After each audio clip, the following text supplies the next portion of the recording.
coming down. Julie did say that she was coming, so yeah. Good evening, everybody. Welcome to Corporate Scrutiny. Just need to sort my microphone out. Back fade. Better?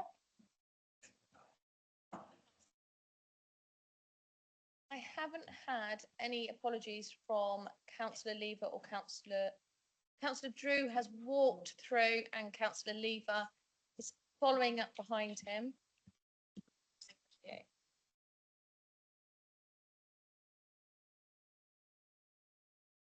I feel like shouting bingo because we seem to have a full house. Right, good evening, everybody. Welcome to Corporate Scrutiny. Before we start the meeting, can I just run through the fire procedures, please? In case of an emergency, there are no planned fire drills during this meeting. If you hear the fire alarm sound, please treat it as a real emergency and evacuate the building via the nearest escape route. The nearest escape route is via the stairs to your left as you leave the council chamber or public gallery. Exit via the door at the back of the building and walk across the inner car park to the evacuation point, which is the pavement opposite the police station. The lifts can't be used in event of an emergency. Please do not re-enter the building until you're advised it is safe to do so by a member of staff. Chair, could I raise a point of information? The door at the back of the building is blocked off, Oh, yes, it is. so people would have to go along. Okay, scrub all that. If there's a fire, I'm getting my nice handbag and I'm legging it. Follow me. I know the way. I did say that quite flippantly because there's nobody in the public gallery, although we do have people online. So I apologise now for my flippancy. Yes, please note that the back entrance to the building is blocked off. So you will need to take the front exit of the building in the case of a fire. Apologies and change of membership. We have a full house. All the councillors are here this evening. Thank you for that. It is appreciated. And we have a few of the cabinet here this evening. Is the leader going to be joining us? The leader is joining as well. So we go on to, you will all have to excuse me because I have only recently had shoulder surgery and I can't move my arm very much. So my able assistant beside me will help out. Can we look at the minutes of the previous meeting? Is everybody happy that they are as read, or has anybody got any alterations? Councillor Lilly. Although I was not at the meeting, I was substituted by Councillor Stewart. I did attend virtually, and I've got some concerns. That one was there's no record of me speaking as a ward councillor. There is one of Councillor Ellis, but in fact I did speak. You allowed me to speak, Chair, as the ward councillor, and there's no record of that in the minutes at all. Would you be able to add that to the minutes? Also, Mr. Williams and Mr. Sanders from the diocese, they also spoke at the same time as the ward councillors. I know that they're recorded, but they did were very clear about their opposition to the report, and I don't think that's explicit enough.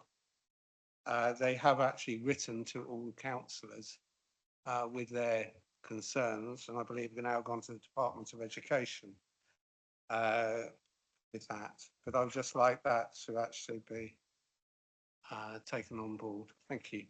It does note in the minutes that they did raise concerns.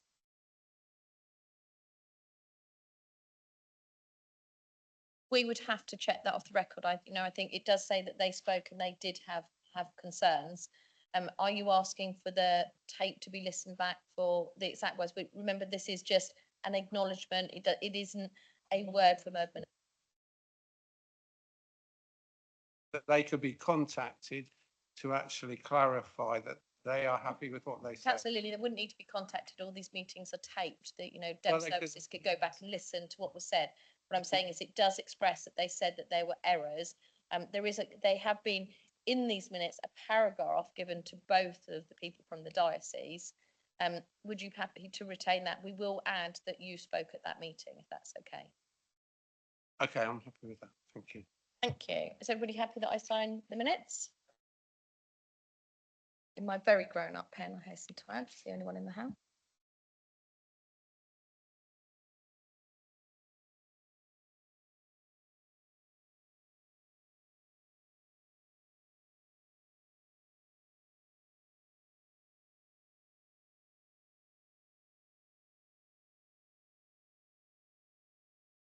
Thank you. Does anybody have any declarations of interest as per point 3?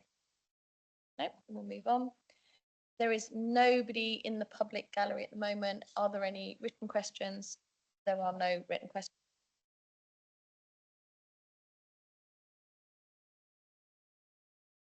So under 5, general exception decisions and urgent decisions, I've been informed that we have to state here that there is a regulation 10, which is involving the fact that we've had an EGM called, and there will be a paper. So part scrutiny is to be that sort of critical friend to Cabinet and look at their papers that are coming on Thursday.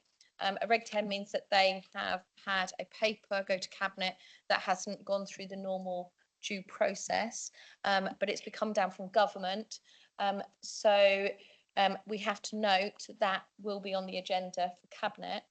I understand that there is a proposal towards that. Councillor Blake, I understand you have a proposal to the committee. Thank you, Chair.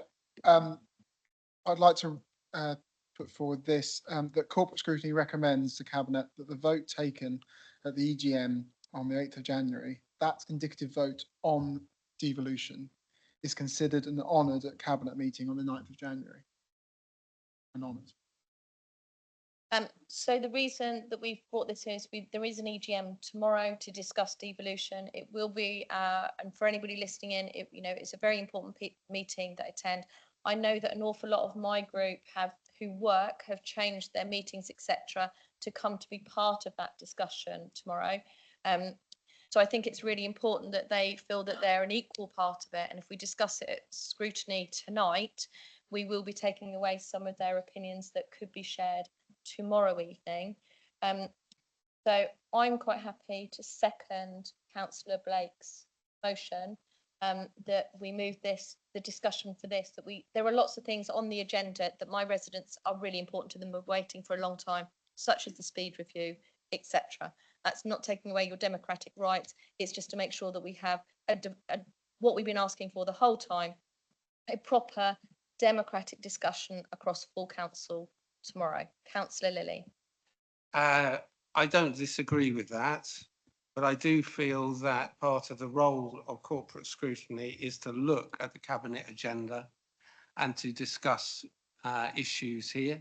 I think there is a slightly difference for what the role of the scrutiny committee than from full council and the debate, although I totally agree with the principle that we need all councillors to be involved in that.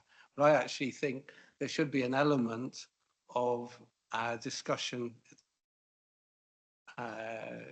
tonight on devolution, and that we do put forward as a scrutiny committee some recommendation in addition to the fact of the meeting. So in the principle, I totally agree with Councillor Blake in the sense of, we want that, but I do feel that we as a scrutiny, so I do oppose this recommendation. Let's do it in a fair democratic way, me being chair and everything.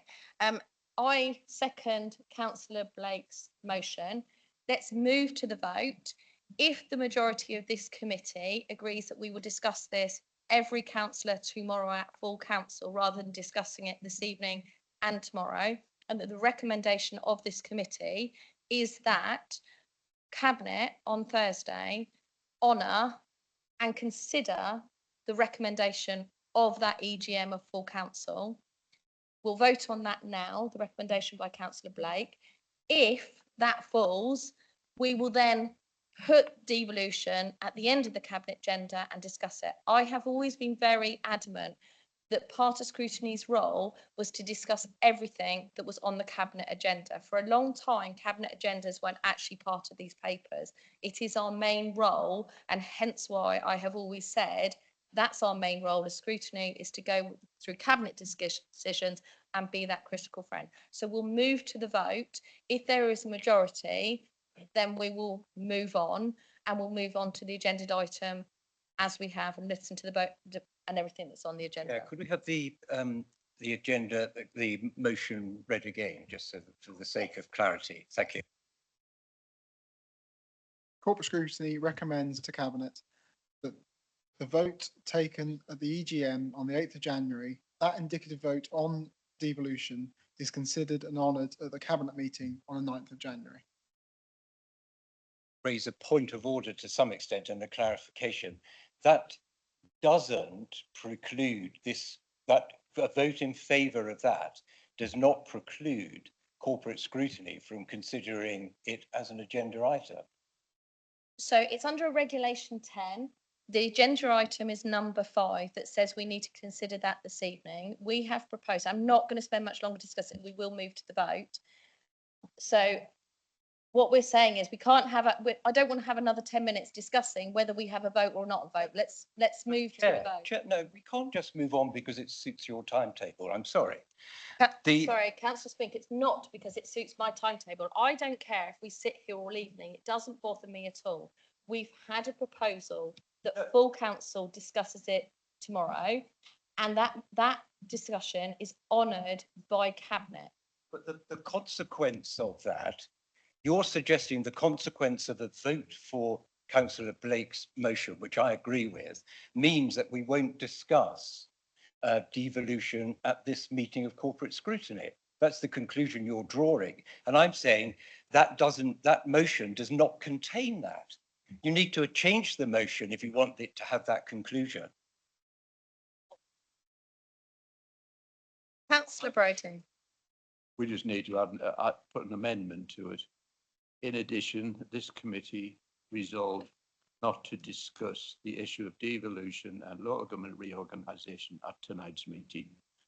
Proposed by Councillor Jeff Brodie, Mr. Common Sense of this council. Well, if I may say so, it is a matter of common sense, and it's taken 10 minutes for it to dawn on people.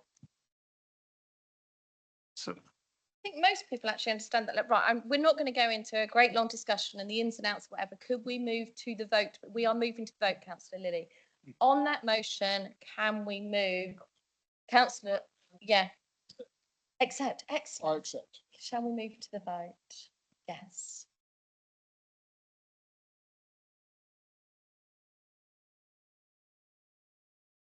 James, please.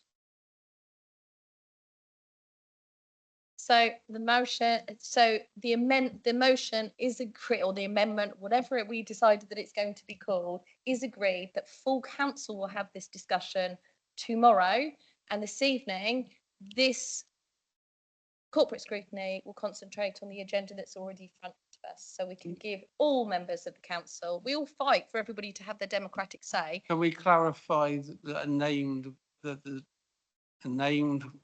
way? I would like to make sure, because I would like to know the number of people that actually voted for it and those voted against it. Votes should be requested before votes are taken. The vote has been, Councillor Lilly should know that by now. Councillor Lilly, you know that you've done this for long enough. You've been doing it for 8 years. You know, 4 people have got to stand up and ask for the name vote. I will write them down on a piece of paper for you and give them to you. Chair, there's one other matter, and that is this, that I think as vice chair of this committee, that's a dereliction of our duty. And I don't propose to be a party to a meeting of that nature, and I therefore bid you good day.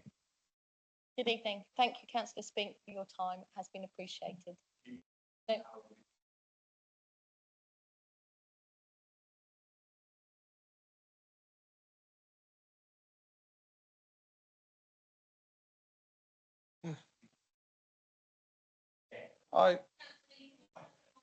Sorry.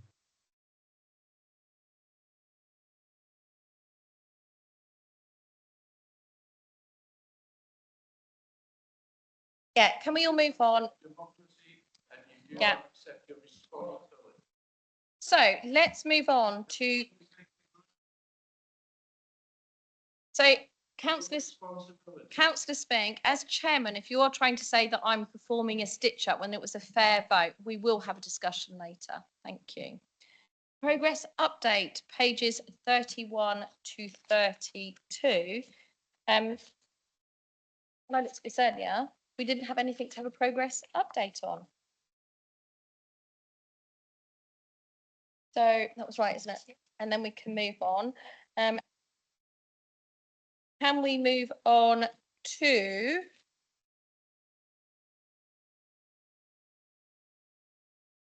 committee's work plan? I had a question on, to move to number 7A, the forward plan. And with my really good, does anybody, while I find my bit, have a question on the forward plan?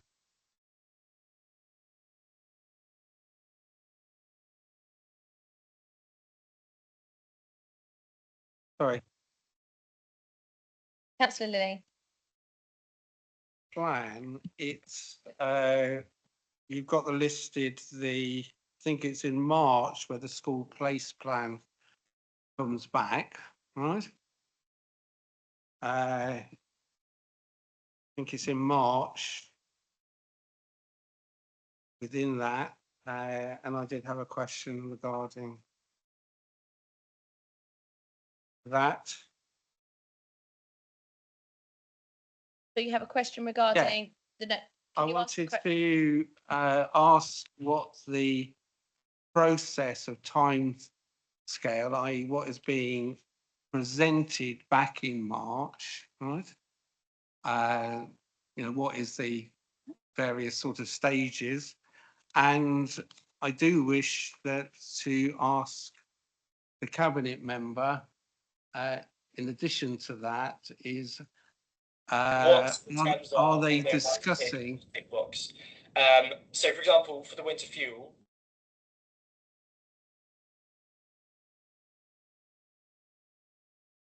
In addition, I wish to ask the cabinet member for children's and education, is the cabinet going to be presented with a full letter of concern that has come from one of our major educational partners, which is the diocese, Portsmouth Diocese. Thank you. So, Councillor Lee, this has got to it. This part of the agenda is a question on the forward plan. So, do you have an actual query on what is the? I get the bit that you'd like to know on the forward plan, what the stages are of the consultation and what dates come through and the process. But on the forward plan, we can't ask a specific question that is outside that remit of what is on the forward plan. Well, so put the first stage of your question to Councillor Bacon. I disagree, because I'm asking, are the cabinet within that process are looking at the concerns raised by Portsmouth Diocese? That would be a question, actually, of if when that paper comes out, that would be the question. But the question at the moment is, what is the process up until that date that is stated on the forward plan? Because this agenda item is the forward plan of how you are getting to that point. Please, could you answer that, Councillor Bacon? I'll do my best. The cabinet meeting date is the 6th of March, so papers will be published 5 working days prior to that, which I can't identify the date on the top of my head. That will follow the consultation in relation to the notices, which commenced on Monday and runs for 4 weeks.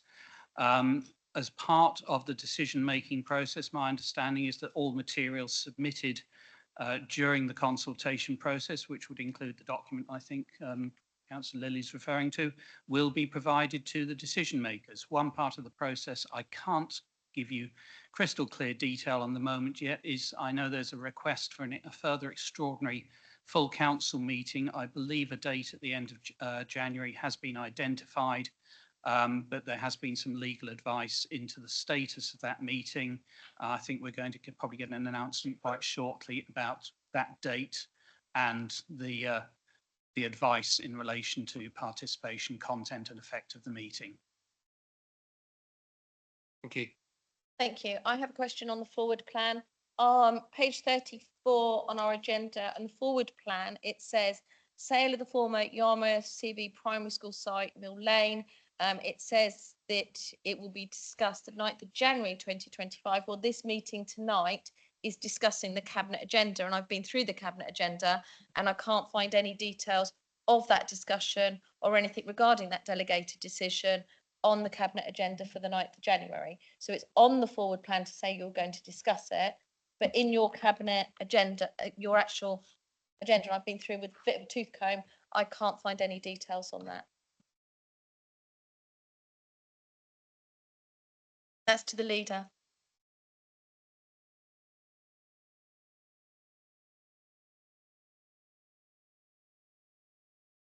I do need to explain to everybody so everybody doesn't think that Councillor Jordan had dropped off to sleep then. Councillor Jordan has an ear infection and is struggling with his hearing. So if he can't hear me, it's pretty bad and I have sympathy for him. So Wendy Pereira is going to keep poking him.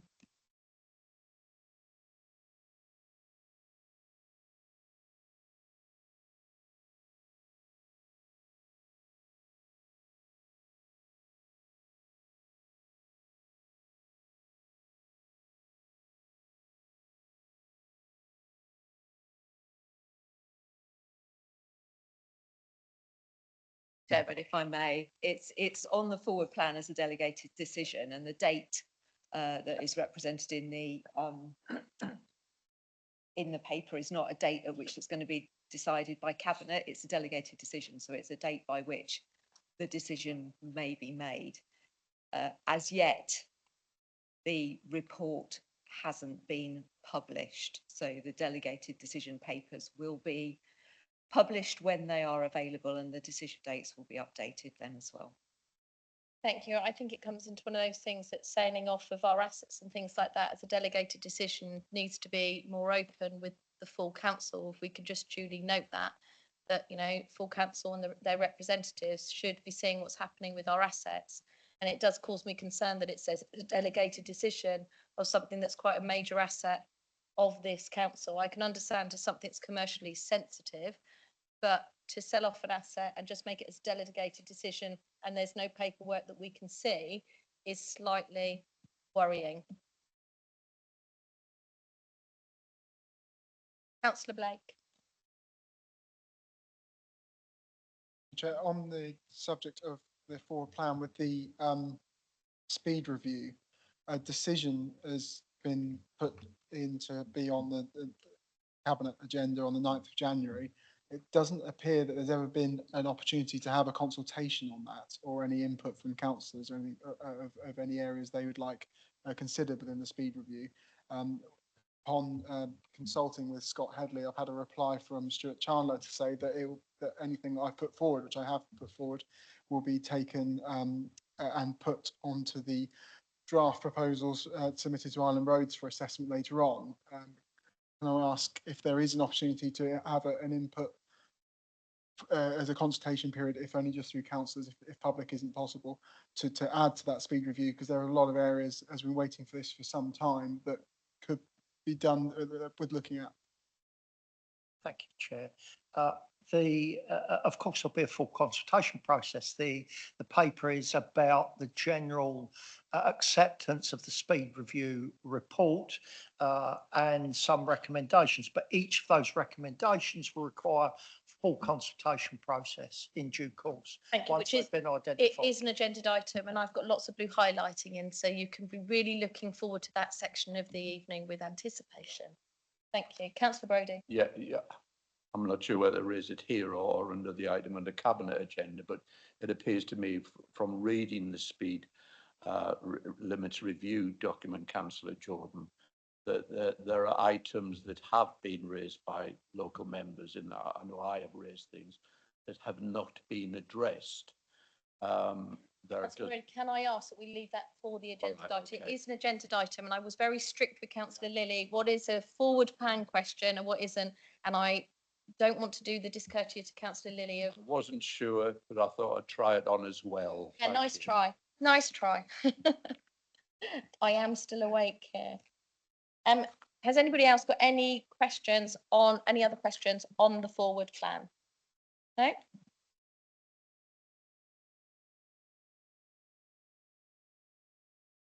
It was just to clarify the committee system constitution. It's actually going to the full council on the 15th, right? So obviously it's going direct. It won't come to this committee, right? I just wanted to ask that in light of the various, is any of the devolution questions being discussed tomorrow would relate into the committee system, or do I ask those questions tomorrow? So the questions on the committee system, so if you could turn your mic off, my understanding, because we have a meeting of group chairs, we were quite adamant that the committee system and the governance sat under audit and governance. So I have an update on it from Councillor Garrett, who I have the utmost respect for. He is working on the governance of the committee system, and that comes on the 15th of January, doesn't it? So that's not for tomorrow. That discussion is for full council on the 15th of January. Councillor Brodie. It may just be helpful to members to understand that the report to next week's council is purely for information.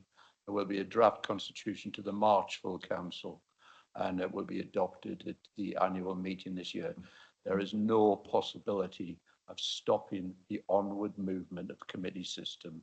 That is an absolute, when we took that vote at the annual meeting last year, I cast it in concrete for the next, for this May. Thank you, Chair. But otherwise, I wouldn't have voted for the year's delay.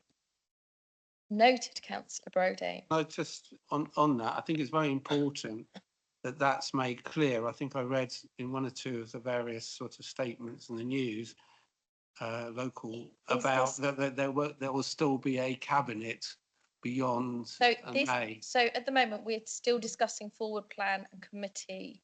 But work I plan. wanted to clarify that, taking what Councillor Brodie says, is that from the May AGM, we will have a committee system and no cabinet. And I think it's important that the public know that. Yeah, Councillor Lee, I will hand over to the Chief Exec, but being one of the driving forces with Councillor Brodie on bringing a democratic system back into this council, well, I would hate not to mention you, Councillor Lily.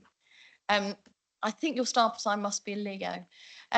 So I was really adamant when all this stuff started to come about that actually it could not affect the committee system because, and I think you could confirm that for us, Wendy Pereira.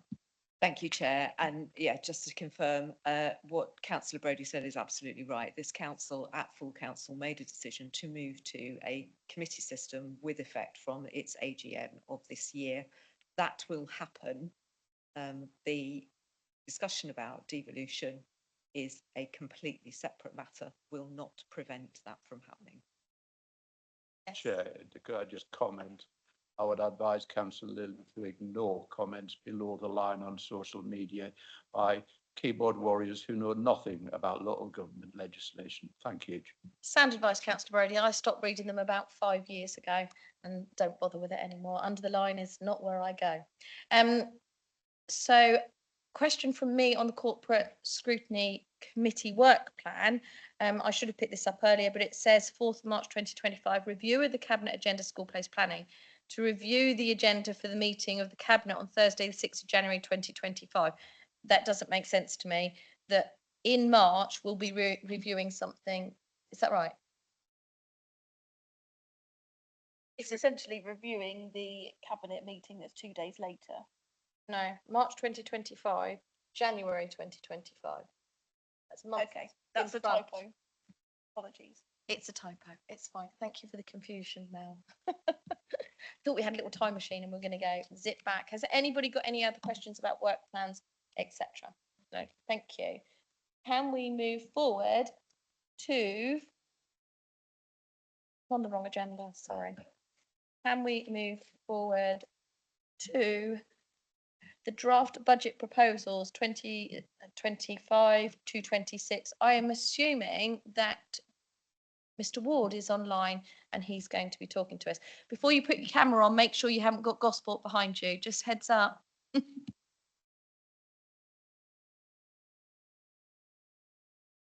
Thank you for the reminder, Chair. Can I just check that you can all hear me? Yes, good, thank you. I'm in your hands, Chair. I have prepared a presentation which I arranged to be circulated yesterday. I'm happy to run through that, or equally, I'm happy just to answer any questions upon it. So I think it would be useful because the budget is, something that's really important course. too. I have a conversation with Councillor Brodie that actually the way that full council has got less and less teeth nowadays, the one thing that is actually really important that full council makes a decision on is budget. So it would be really useful if you could run through your sketch to us, and especially if it's got some of your little dancing men that sometimes you put into. There may be one or two in there. Okay, just indulge me for a second. I've got some new IT and I just want to make sure I get this right.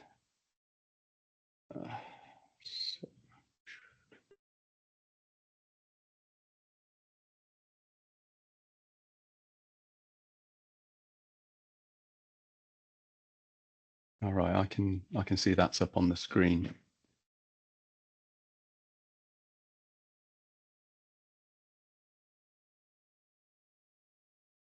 Okay. So yeah, as I mentioned, I arranged for a presentation to be circulated just yesterday. As you'll appreciate, the local government finance settlement only came in on the 18th of December. And what I've sought to do here is to provide the Corporate Scrutiny Committee with an update actually of a presentation that I circulated back on the 10th of December to group leaders and to non-aligned councillors, which sought to advise those of the council's overall financial position, but obviously post the national budget, but in advance of the local government finance settlement. So what this presentation seeks to do is to update that position as a consequence of what we have now understood from the local government finance, provisional local government finance settlement itself, which, as I mentioned, was announced on the 18th of December. So just my little moving man on the left-hand side there. What I thought I would take you through is, what do we mean by a balanced budget? And actually a bit further than that, what do we mean by structural balance, and what does good look like in terms of overall financial planning and good financial responsibility? So I just start with that before getting into some of the detail, which includes what is happening in the current financial year and how the implications of what is happening in the current financial year would have an impact on next year's budget, i.e. the budget for 25-26. And this will be a position as it stands. So it's as we are as of today in terms of all of the budget preparation work that we're doing, which obviously is ongoing and won't be complete until towards the end of this month. There's an obvious arising funding gap. I'll take you through that and what the main drivers of that are, but also what the approach to seeking to address that funding gap is, and then just to sum up. So from my perspective, as you'd expect from Section 151 officer, I'm seeking to enable the council to be in a financially resilient place, despite all of the difficult financial challenges that local government are facing across the country. So in terms of what that really means, for me, that means that ideally you get to a point where your in-year spending is matched by your in-year funding. And that's part of the council's overall approved medium-term financial strategy anyway. That, in a sense, when you get to that position, you have got what I would describe as structural balance. But within any budget and any budget that's put forward, obviously you have to have a level of savings that are embedded within that are deliverable. I have a responsibility, as you will know, to comment on the robustness of the estimates within any budget proposal that's put to council. In addition to that, you would expect to have a degree of risk management embedded within your budget. So that means that we ought to have an in-year contingency. That has obviously served us well in the current year, for example, where we are facing financial challenges, and we've been able to utilize the contingency to seek to manage any of those unavoidable and unplanned cost pressures that have arisen in the year. That doesn't mean that we have a funding source for future years. It just means we have a remedy for the current year. In order to remedy that on an ongoing basis is something that then features into the future financial planning, and if there's a budget deficit, any savings requirements needed to remedy that position. Equally, again, it's advisable to have a reasonable level of headroom over your minimum reserves. You will probably know that once you breach your minimum reserves level, then that's when you have to start talking to government about either exceptional financial support or worse, a Section 114 notice. And finally, as I've said, that over the medium term that we have a position that shows that we can achieve balance. So that's what good looks like. That's not to in any way dilute the challenge that we face alongside many other local authorities in terms of being able to set a balanced budget. So let's turn to the current year. Much of this will have been reported through QPMR in any event, but what we see emerging in the current year are a number of unplanned pressures, and this is what we've seen up to the position of the end of November.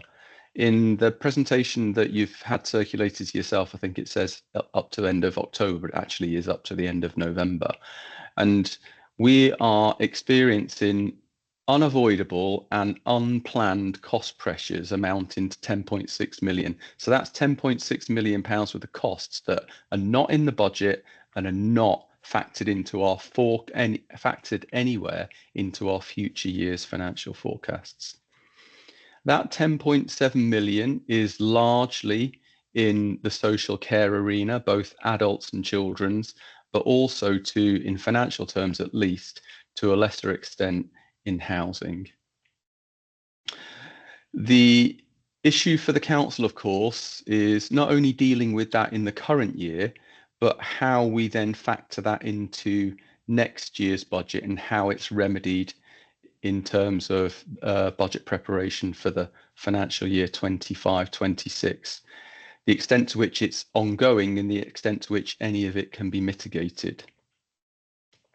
So if we turn now to 25-26, which is obviously the main heading of this agenda item, and next year's budget, where we are, this is quite a busy slide, but it's actually also quite an important slide because it explains how we arrive at what we currently feel as though we have in terms of an overall budget gap.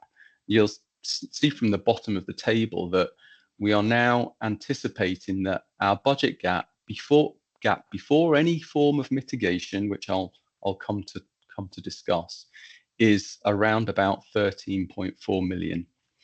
So in terms of process that we go through, obviously we go through a process as part of the budget setting exercise to seek to understand all of those financial pressures that will manifest themselves or have the potential to manifest themselves in 2025-26.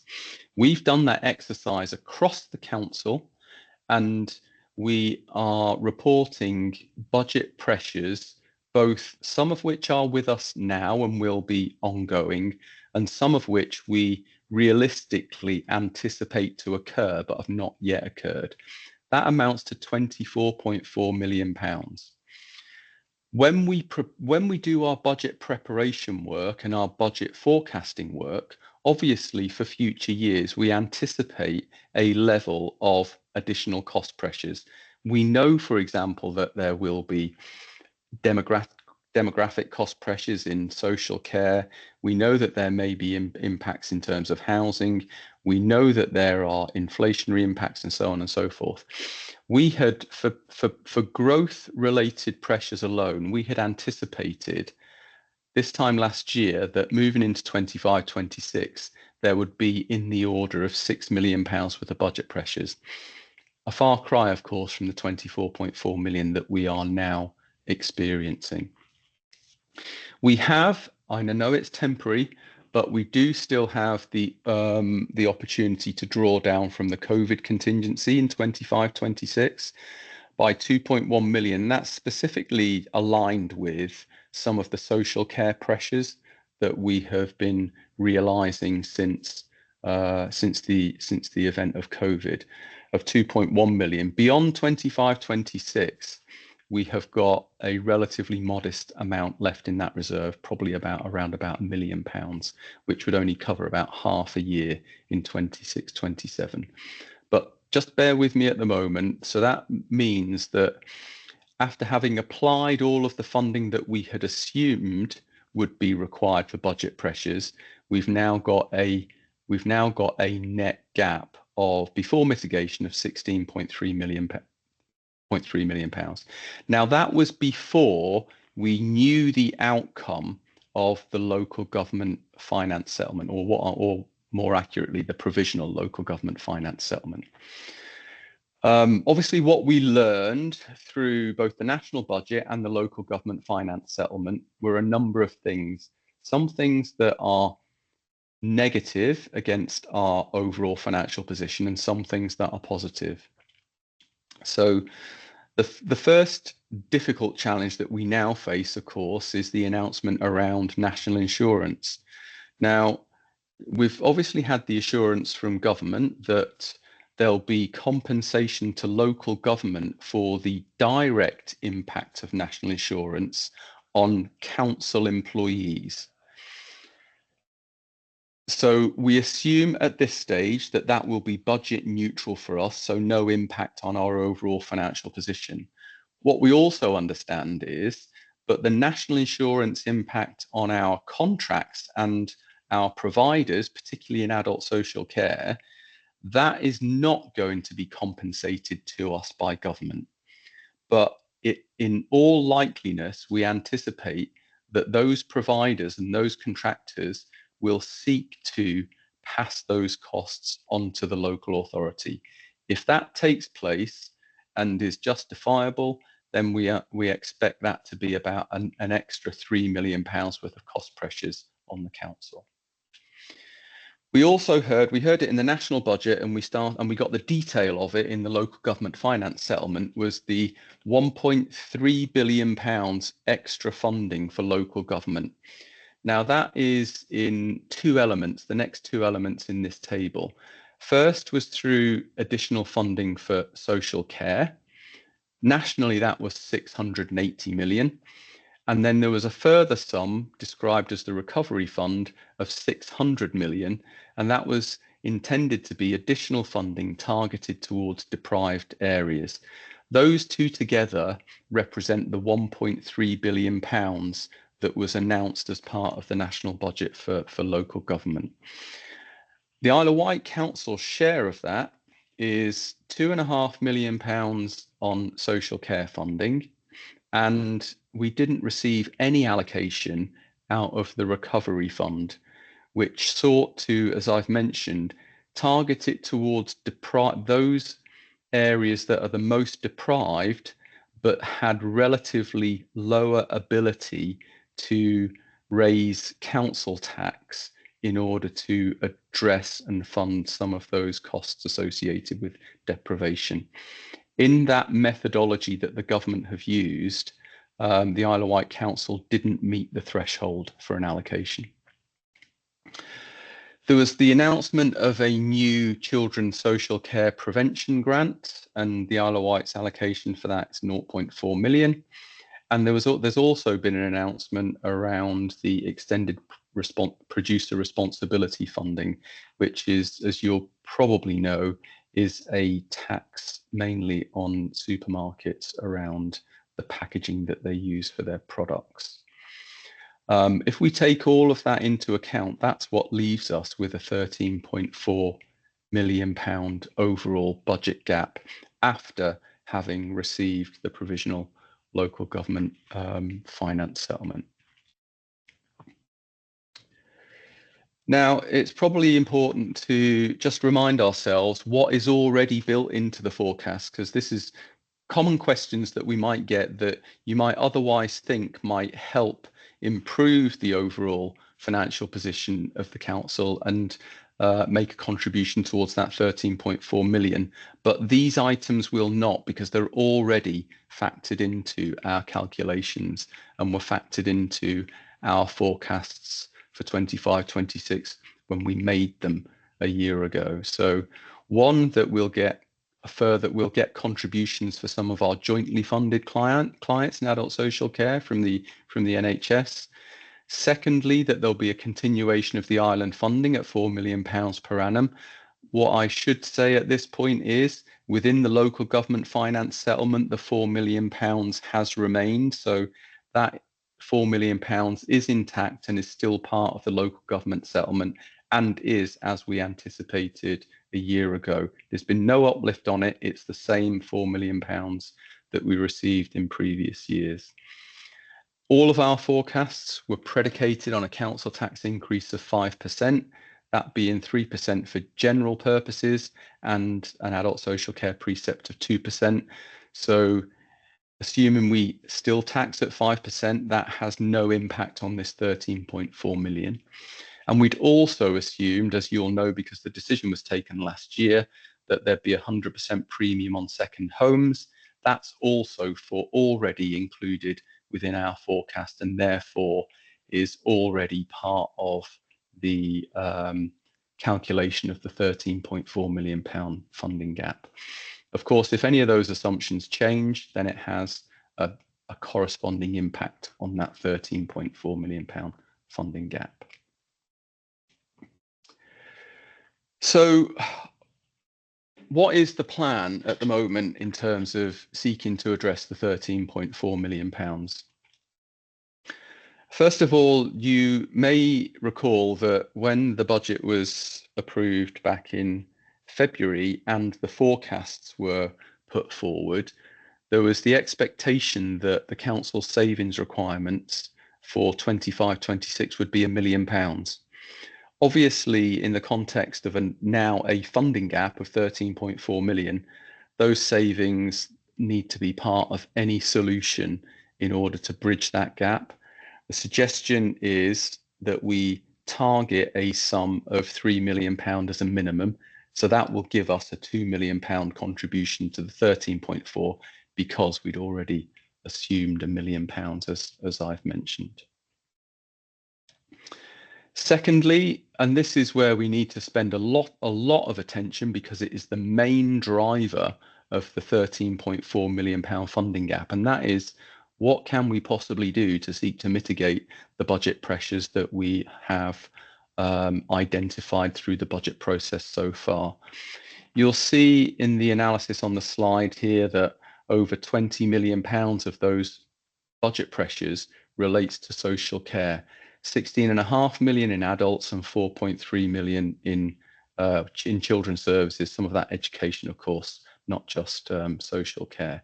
But our emphasis at this stage needs to be how we can possibly mitigate and bear down on those budget pressures, and continually evaluate those so that we understand how much of that is actually definite and real, and how much of it might be risk and potentially could occur, and therefore we take a different approach to some of those pressures that are potentials or risks rather than actuals and definite deficits.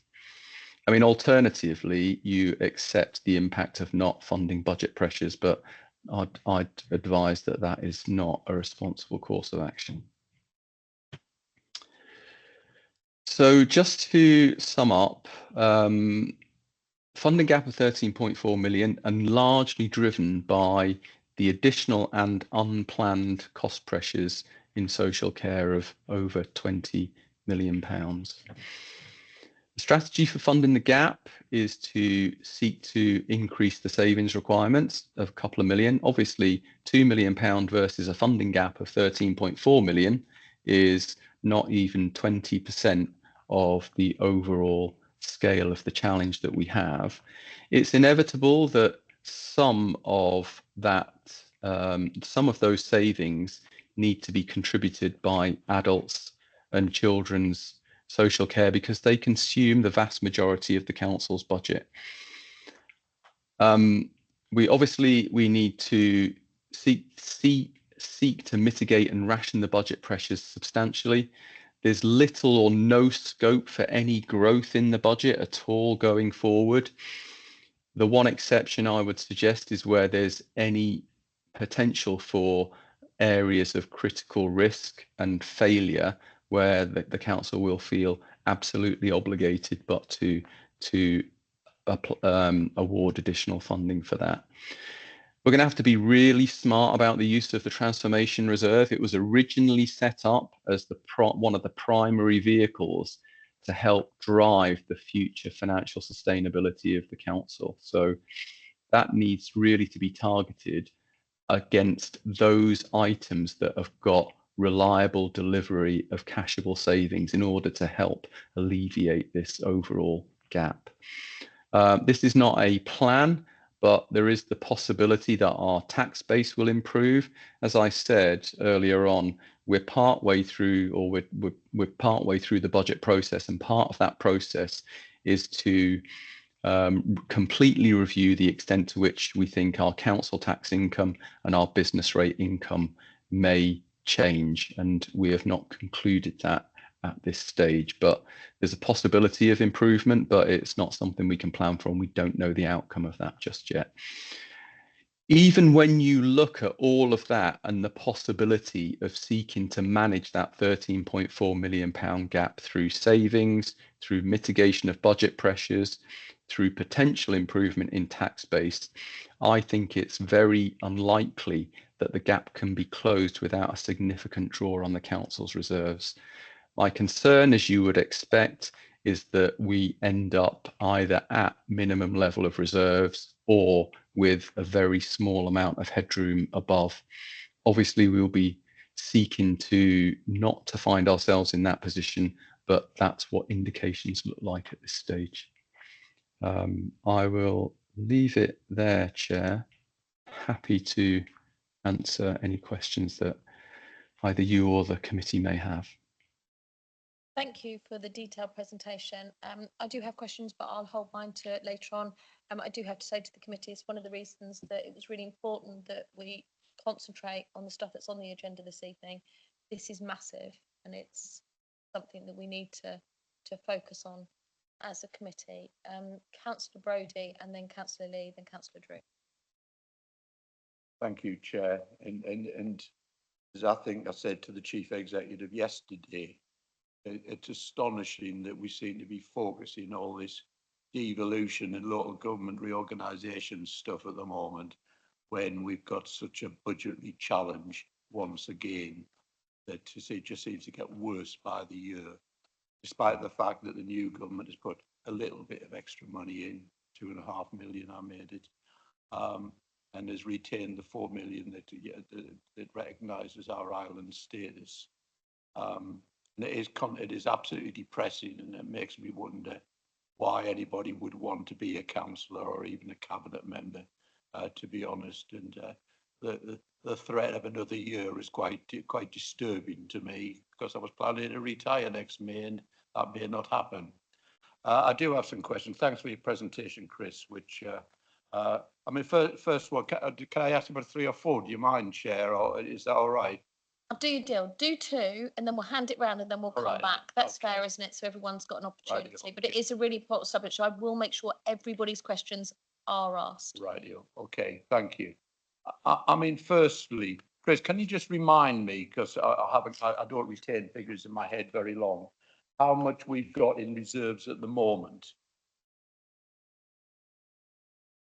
Yeah, we've got 12 million and our minimum level is 8. So we've got 4 million pounds worth of headroom over and above the minimum. I've gone up from 7 in this year. I'm sure it used to be 7 million. It was in past years, Councillor Brodie. I think it's from my recollection, I think it's been 8 for certainly for this year and possibly the year before. But yeah, it was 7 in the past. You're right. It is now 8. Right, thank you. I just needed to know that. So I mean, essentially, even with a little bit of headroom, you know, the most you're going to have is about 3 million. Secondly, and I mean, this is not for you, Chris, really. You know, it's probably for Mrs. Gordon and Mr. Whitaker over there, and their relevant cabinet members, Councillors Bacon and Councillor Andre. You know, that in terms of the strategy, adult services and children's services must contribute. How can you possibly contribute anything more to savings on this council after the last horrific 14 years? Thank you, Chair. Councillor Brodie, I think that was part of my question as well, that, you know, we've got, why do we always stick to this? So I'll just add to Councillor Brodie's question. Why do we always have to stick to adult social care and children's services have to make more savings when we actually know that the departments are struggling? You know, this whole mantra that everybody has to play their part in savings, when we've, you know, I was a cabinet member, you know, yes, we were lucky. We were actually, I think we were £341.89 overdrawn on the year that I was no longer a cabinet member. And it's quite scary, the figures now, but I get what is happening in the economy and adult social care. But what I don't get is when there is nothing left to give, why are we making those two departments still have to make savings? I just still don't get that. And I'll just add that to Councillor Brodie because it's sort of the same question. Are you happy for me to give a response, Chair? I think it would be best. The process of this committee is always to come first from the cabinet member if they are here, and then to come from yourself, Mr. Ward. Okay. I was rather hearing that as a rhetorical questions. And go, you agree with us. It won't hurt you. It is a very difficult situation, and I cannot at this point answer how we're going to deal with that in terms of the wider issue as to why people come to children's services and adult services, because they have the bigger budgets, essentially. Councillor, sorry, Councillor, you're so never going to be a councillor, are you? Even when you retire, it's never going to happen. Mr. Ward, sorry. Yeah, but I think part of this is about understanding the methodology and the process that we go through, because I think if you appreciate that when we go through this process, we actually separate the process of budget pressures from savings. So almost in the way that I presented one of those slides, our starting point is, what are the budget pressures in these service areas, in adults and children's? And our starting point is we allocate those budget pressures so that they're properly funded. And that then gives you the opportunity to say, okay, now that you've got if you like, a fully funded position, what savings can you make? Is there any potential for savings that you can make? Notwithstanding that we know that they're obviously pressurized areas, but we're asking them to make contributions to savings from almost and I'd say this in inverted commas, a fully funded position. So it's not as if we're saying that you've got all of these budget pressures, you've got to accommodate all of those, and you've got to try and make savings on top. So that's part of the reason why we say there ought to be a contribution from all parts of the organisation, because it can be difficult to make the counter argument, which is, how could, for example, any one service area not just even at least offer options, however palatable or unpalatable, of say 1% of your budget.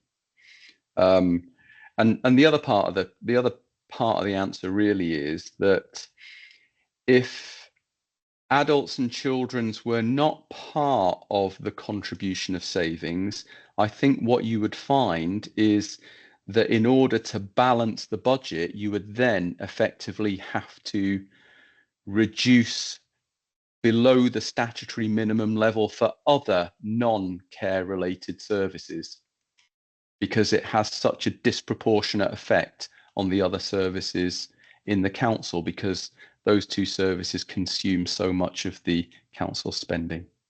So that's the rationale behind it.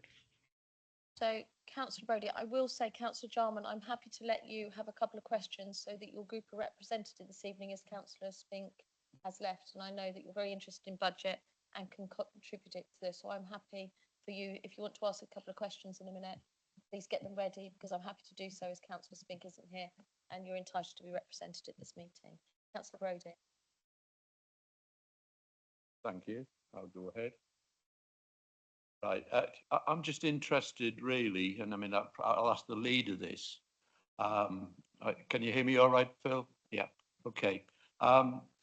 This recovery fund that Mr. Ward referred to, which we effectively didn't meet the threshold. I found this quite fascinating, given the level of deprivation in so many areas on the Isle of Wight, not least my own ward, as I repeatedly say, which needs more recognition than it's had in the years I've been a councillor. What are you planning to do in terms of our rejection there? Have we made objections to that? Would you like me to contribute to that? Because I feel very strongly that this failure to recognise my area in particular, at a time when a previous Labour government, back in 2004-5, awarded money to the community through the Pan Neighbourhood Partnership in recognition of the deprivation levels within my ward. Surely that would be a good argument for putting to them. I don't know what the threshold was. I mean, I've no idea. You know, if you show it to me, you know, I might be able to contribute something. But can we do something about it if you haven't already done that? Thank you. Thank you, Jeff. Interestingly, we had discussion earlier today about this. We have agreed to make representation to government through the minister on this very subject, the way that deprivation funding is assessed and paid to us. We're about the lowest third, and we're 109 of 320 or something. I don't know the formula either, Jeff, how it's done, but you're right. You would think that we received funding for deprivation in this council, and yet under this recovery fund, we didn't seem to meet the criteria. It does seem unfathomable. We will be writing. We agreed that today with the help of the directors. Jeff, if you want to contribute that, happy to take your contributions. Happy to make those representations, and we will do so. Councillor Lilly. Thank you. I have initially two questions. If later on I'd like to come back with more. I just want to actually just state in reply to the important issues that Councillor Brodie has brought up. It's statutory responsibility. If a child comes into care system because of deprivation and a thing, we have to pay. And it's the fact that you've actually got more children coming, and then also more vulnerable adults into the system. And we have to pay because it's statutory responsibility. My two questions are, one is mentioned about care providers. And it particularly, I think just put in the context that care providers in the last 12 months came to us, came to all councillors. There were special meetings with them about that they were not getting sufficient uplift for them to continue. And they actually, many of them said that they would go out of business. And if they do go out of business, that would have a huge knock-on effect. But in fact, if we as a council do not help with the increase of the 22% NI, right? We will possibly pushing forward. So my question in that regard is, are we in emergency discussions with those care providers of how are they going to sustain? Because they said, without this news from the government, which are totally appalling on the NI, that they were likely to a number of homes were going to go to the walls. So what is actually happening in that regard? And then I'll come to my second question. Can you turn your microphone off? Thank you. Councillor, I so want to answer this, but you can. Thank you, Councillor Lilly, for your question.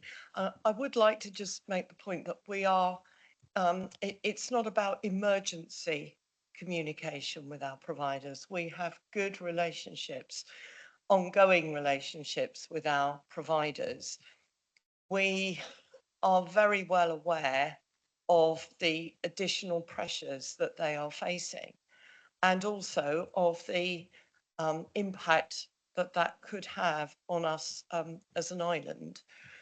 The discussions are still ongoing. I'll bring Laura in just to give an update on where we are at the moment, but I would just like to reassure you that we are very much in communication with our providers, over many issues, but specifically over the additional demands that the latest that the national insurance and also the raising of the minimum wage, the impacts that this is going to have. Thank you. Thank you, Chair. Thank you, Councillor Andre, and thank you, Councillor Lilly, for your question. I can confirm that our commissioning team continue to work with the Isle of Wight Care Partnership, who represent around 70% of local providers. In addition to that, they're reaching out to the providers who aren't part of that representative organisation. In addition to that, I'm linked in with the Care Homes England national group and supporting the lobbying that they're doing, aligned also with the Home Care Association, the National Association, and the lobbying that they're undertaking in relation to the funding for adult social care, specifically in our communities moving forward. I chair the South East ADAS Association of Directors of Adult Social Services Commissioning and Market Development Network as part of our work programme across the local authorities represented in the South East. This is a key priority, and we've pushed for ADAS to also lobby central government in relation to this. The position we have on the island is not a unique position. The challenges our local sector face are exactly the same as the challenges being faced by care providers up and down the country. And it's our responsibility to ensure that we support them so far as is possible. Through conversations I've had, there's been a very clear drive from the Treasury that this is a local problem in terms of the national insurance changes, in terms of the national living wage changes. It's being left to local authorities to also manage. I find that wholly unacceptable in terms of the support we can offer to local providers. But as a local authority, we only have the finance that's allocated to us to be able to support local businesses. And whilst my role specifically focuses around adult social care, it also focuses around our housing providers. There are other providers for other parts of the council who are being impacted in the same way by the changes that were announced and that remain unfunded within the budget. I think as part of our poverty reduction strategy, we've got the opportunity to also look at the support that's put in place for businesses and their long-term sustainability here on the island. Second question, Councillor Lilly. Can I just, on that, totally acknowledge it's totally unacceptable. And I think we perhaps as a committee at the end of the budget, perhaps put forward some kind of proposal that it is totally unacceptable, that it's come back onto the local authorities. My second question is regarding, there's a mention here says that the NHS will contribute a further 1 million for jointly funded clients. If I remember rightly from previous meetings, there was a difficulty of the NHS paying up, which actually left us with a particular deficit. Are we still having difficulties with the NHS paying up what they owe us? I will pass that to the Cabinet member. Can I just clarify with you, Councillor Lilly, are you referring to the current situation with the NHS? Because I wouldn't be able to comment on anything past until a resolution is found. I mean, the point is we've actually assumed, it says assumes the NHS will contribute a further 1 million. I'm concerned in the current situation that they're actually not paying us the money that they owe us. I'm going to, Thank you, Chair. Thank you for that opportunity. Without going into any detail for varying reasons, we are in dispute with NHS. There is a sum of money outstanding, and we are working towards resolving that money coming to us, which would, if and when and if that happens, we would be starting at ground zero again. so I can just add to that slightly that is a particular dispute, but ongoing packages are being paid for on an ongoing basis and regularly by the NHS. That gives it clarity, doesn't it? Thank you. I have next on the list, Councillor Drew. Thank you. I think my my question has somewhat been asked by Councillor Brodie, but I think I would add my voice to simply say, in relation to how stark this deficit is and the impact that it has, and then read in concert with the recovery fund, I think myself and Councillor Brodie, Councillor Lilly is representing some of the most deprived areas on the island.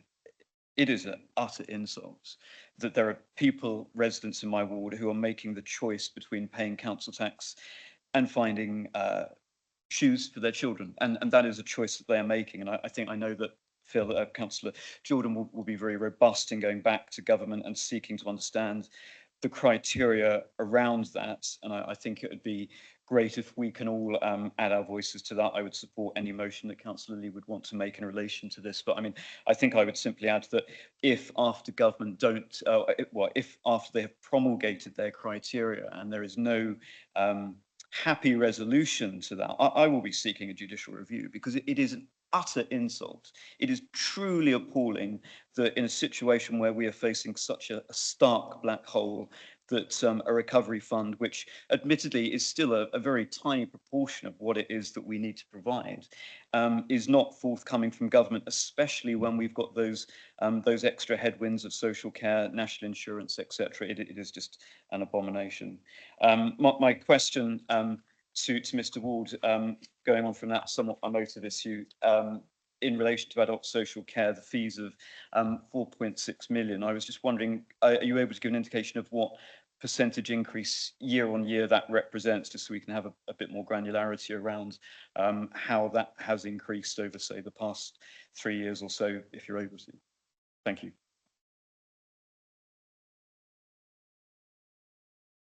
Mr. Ward.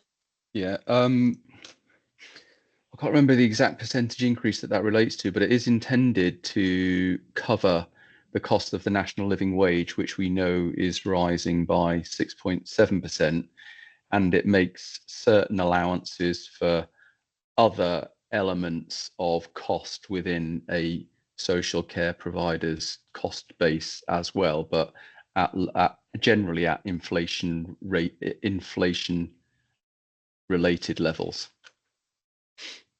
But I can't quite recall what the composite inflation level would be, which incorporates the national living wage and all of the other elements. Thank you. So next on the list, I have Councillor Blake. Thank you, Chair.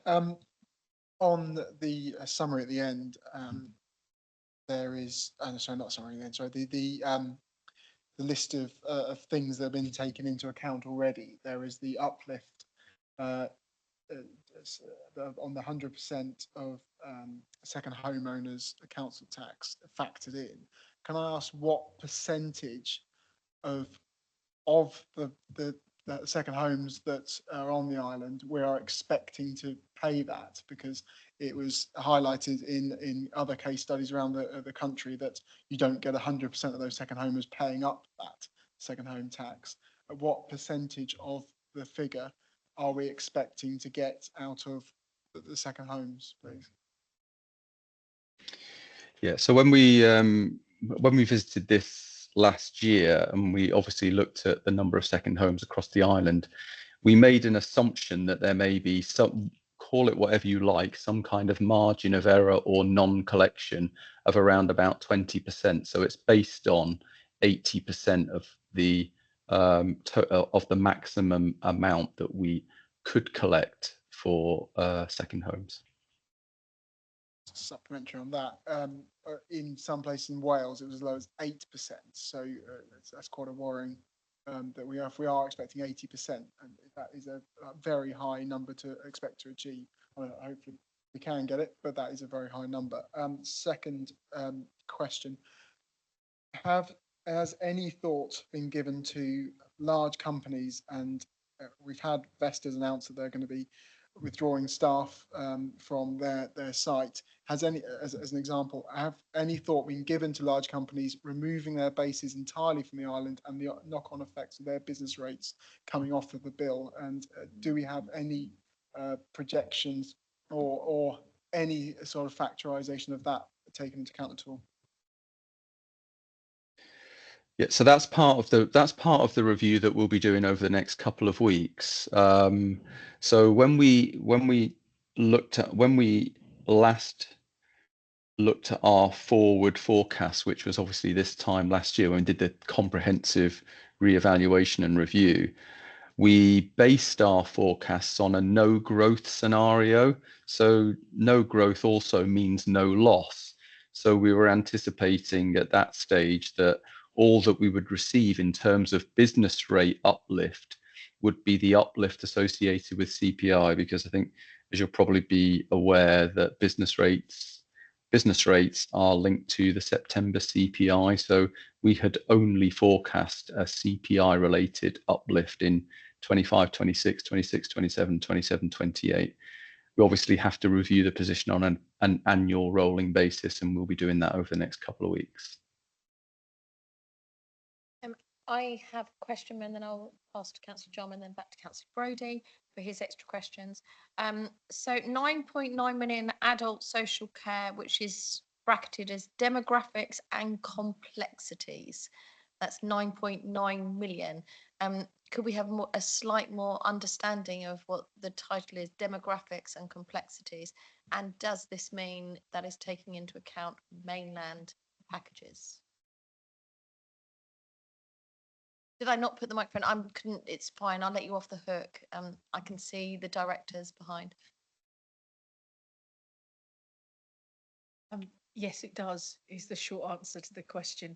It takes into consideration the ageing population, the challenges we're seeing in terms of an increased cohort of older people with learning disabilities who've previously been cared for by their families, who are coming to us for the first time, and placements off of island where that's the choice of the individual to be closer to their relatives. So I'll never ask any names or specifics or things like that, but I think when you are talking to island residents and your residents, a lot of residents don't have the understanding of how much some of these packages are costing. So could we have an idea of what your highest children's services package is at the moment and the highest in adult social care a week? While Mr. Whitaker takes out his calculator, I think, from an adult social care point of view per week at the moment, we've got a number of cases that fall into the bracket of £6,000 to £12,000 per week. In relation to those cases, many of them are jointly funded with our NHS colleagues, where the local authority is picking up 50% of the cost rather than the totality, but there are a number of those cases that are increased. It's perhaps worth mentioning that the cohort of people who are supported in the community with packages of care that now cost in excess of £2,000 per week, so home care packages, has increased significantly over the last 18 months. Before, that was the exception rather than the rule. Now, with more people choosing to remain at home and the local authority supporting them to do that, the cost has increased. And the same question repeated to Mr. Whitaker. Excuse me, similar numbers. So in the range 10,000 to £13,000 per week. We have a number of children whose homes or education placements cost that. Some of them are jointly funded across health and social care, and from the high needs block of the dedicated schools grant. Some of them are solely, if they're a social care only home, solely funded out of the general fund. Thank you. I just think it's really important that residents understand when we're talking to them while council tax goes up that, you know, lots of people just think it's their dustbins and things like that. But when you realise these high-end packages and how much they cost, it's important for residents to be aware. Councillor Jarman, as I said, you're most welcome to have a question. Then I hand back to Councillor Brodie, then Councillor Drew. That's very kind of you, Chair. I'll start. I've got a big list, so I'll just prioritise them in my own mind. Same rules, 2 at a time. Oh, 2 at a time. Okay. So I'll start off with something simple, which is that the limit on reserves in the past has been even lower than the 7 million that was quoted today. Accepting that this threatens resilience, to use the word that was quoted earlier, would the 151 officer accept that this is indeed the rainy day and that we should be looking at a figure beneath that, 5 million or lower? Mr. Ward. The short answer to that is actually no. In actual fact, as your risk increases, so should your minimum level of reserves. And I think we're in an environment now where we've got increasing cost risk. Historic levels are based at historic price bases. So naturally, you would expect your minimum level of reserves to increase if it's to cover at least the same level of risk as it did in the past. But all of the, I mean, if you ask any Section 151 officer or any advice from anybody that's professional or expert in the field, they'll say that as your risk increases, so should your minimum level of reserves. Councillor Jarman, your second question. Was the answer I was predicting. I disagree, and I suspect others might be in sympathy with me on that one. So a second question then, what provision has been built into the calculations for the take on of schools' debt?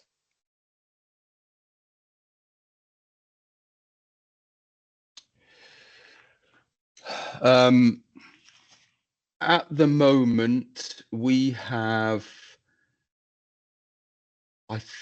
set aside something in the order of £1 million, maybe slightly less, for consequences associated with the school reorganisation programme. That may or may not be enough, but it's another reason why you need an overall in-year contingency and a reasonable level of reserves. One point I ought to make, particularly around reserves, is reserves are not there actually. They're not there for a rainy day. They're there for an emergency response. And as soon as that emergency response is dealt with, you have to then replenish your reserves to that minimum level so that they're available for another emergency response should it arise. They're not, I think sometimes there's a misconception that they're there for a rainy day. And often you hear the phrase, well, it's pouring, isn't it? So now's the time to draw down all of those reserves. It's not, it's there for an emergency response. That's one hell of an emergency. I have Councillor Brodie for your questions. Then I have Councillor Blake, Councillor Drew, and then Councillor Critchison. As a courtesy, Councillor Blake, would you mind after Councillor Brodie we put Councillor Critchison in because she hasn't asked a question yet? Councillor Brodie. Thank you. 2 questions. Firstly, and this is probably more appropriately addressed to Mr. Ward, on the summary page, what we need to do, etc. Obviously, you state we remain focused as a council on the delivery of core statutory functions first priority. Can you tell us how much we spend as a local authority in real terms and as a percentage on non-statutory services? Thank you.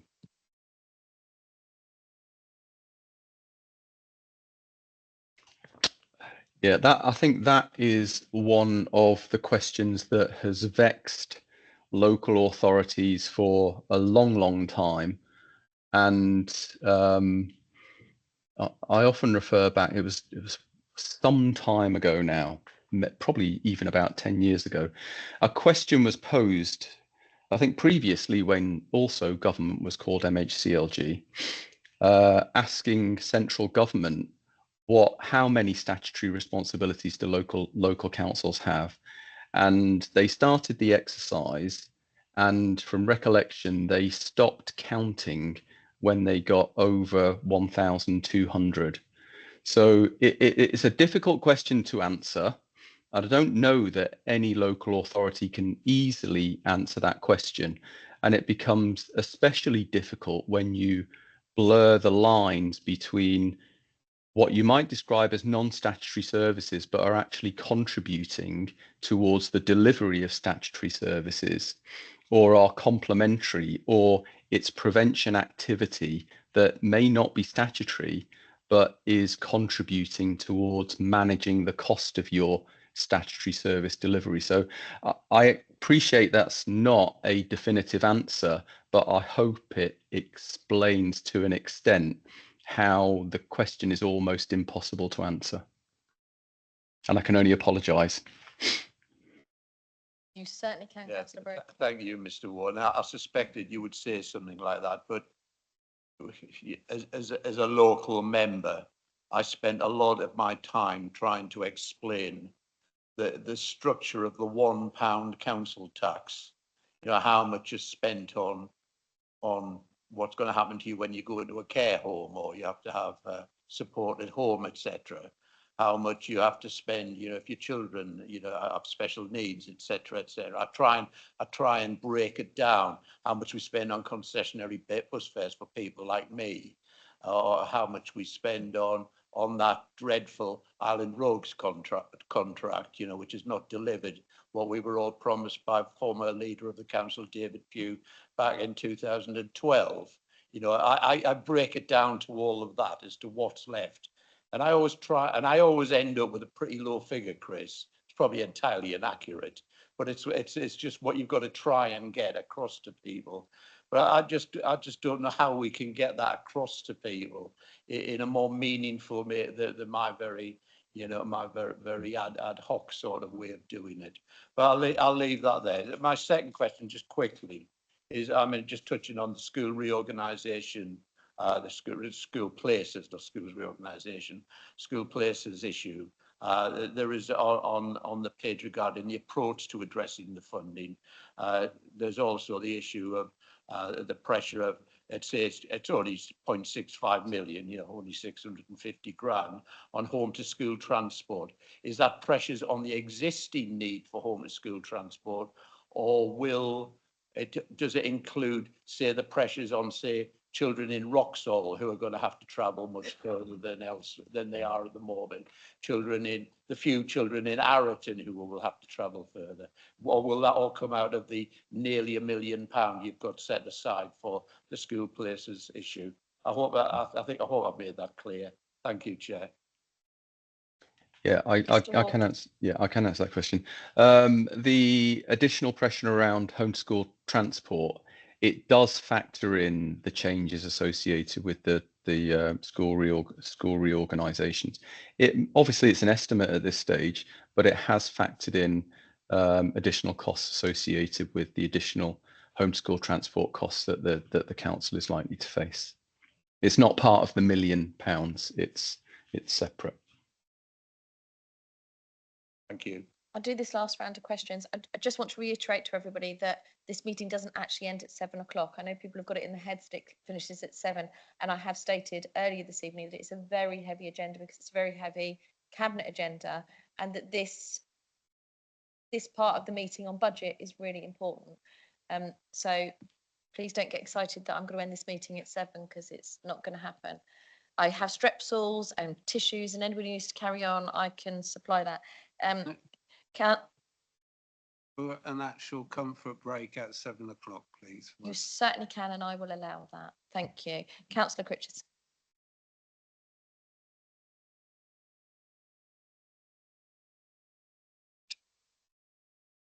Thank you. I might take up your offer, Mr. Epstein, actually. Just looking at the budget gap, obviously we don't have enough reserves for that, and it's really shocking figures. I think it feels a lot worse this year than the other few years that I've looked at.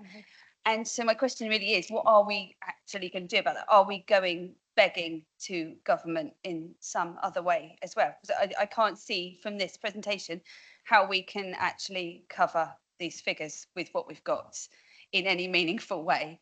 And I'm sort of thinking about what Jeff said about making it clear to the public how much, I think every person needs to know how much adult social care costs for them. You know, it's a cost to every single person. And I think it would be useful to be able to put that out there to people, that this is, you know, quite how much this takes up and sucks out of our council budget. So yeah, my question is more, what are we really going to do about this? Because it looks shocking to me. Thank you. I think that's to the leader or to the chief executive. You know, what are we going to do? Because this is really hard to digest. I think I'll refer back to the slide that Mr. Ward put up that looked at how we still have work to do to go through understanding cost pressures, challenging ourselves around the reality of those, the veracity of those, dealing with understanding how we can manage cost pressures both in year and moving forward, and identifying what may be some unpalatable options for savings to be put on the table. The questions about where do we have services which are non-statutory? What do they cost us? What is their value in terms of some of the preventative activity that they perform, as Mr. Ward has highlighted? And do we have to make some difficult decisions around some of those services? And that's the stage of work that we're at now. Thank you. So I have on my list Councillor Blake and then Councillor Drew. Is that the right order or the wrong order? You can arm wrestle, I don't mind. And then Councillor Cook, and then I'll let Councillor Jarman have another question, and then we'll by then be at a comfort break, and then we'll move on to the rest of the agenda, and Councillor Lilly. I've lost my list now, I'll write down. I'll take it that I won the arm wrestle. Jeff actually took one of my questions, but are any costs associated with devolution and the consultation, the staffing costs, are they at all factored into this, or have we got a number that we're expecting to have to pay to act towards the devolution process potentially? As I understand it from information from the Minister's office, if you're on the priority programme, there will be some capacity funding. Thank you. Okay, so as a quick supplementary to that, if we don't get on the priority programme, and we don't, do we not get any costs associated towards that? My understanding is there, if you're not on the priority programme, there will be no, well, there won't be any capacity funding because there won't be any devolution process going on. I get that, but obviously we've had some costs. We must have had some costs already staffed towards this. This has obviously been a labour intensive somewhere. Someone had to work this out. So if we don't get on that priority list, that there will be an extra cost then that we haven't got factored in. Is that what you're saying?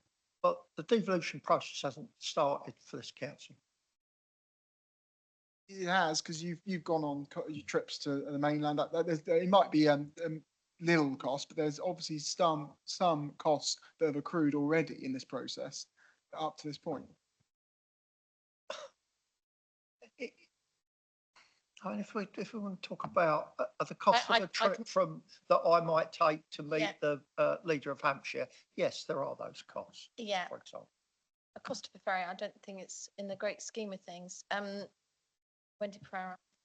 So the work today and the conversations that have been had are covered in the current baseline of the council spend. So, you know, for example, if I take part in a conversation, my baseline spend is my salary, and there's no additional cost factored into that. And I manage my time to enable that to happen.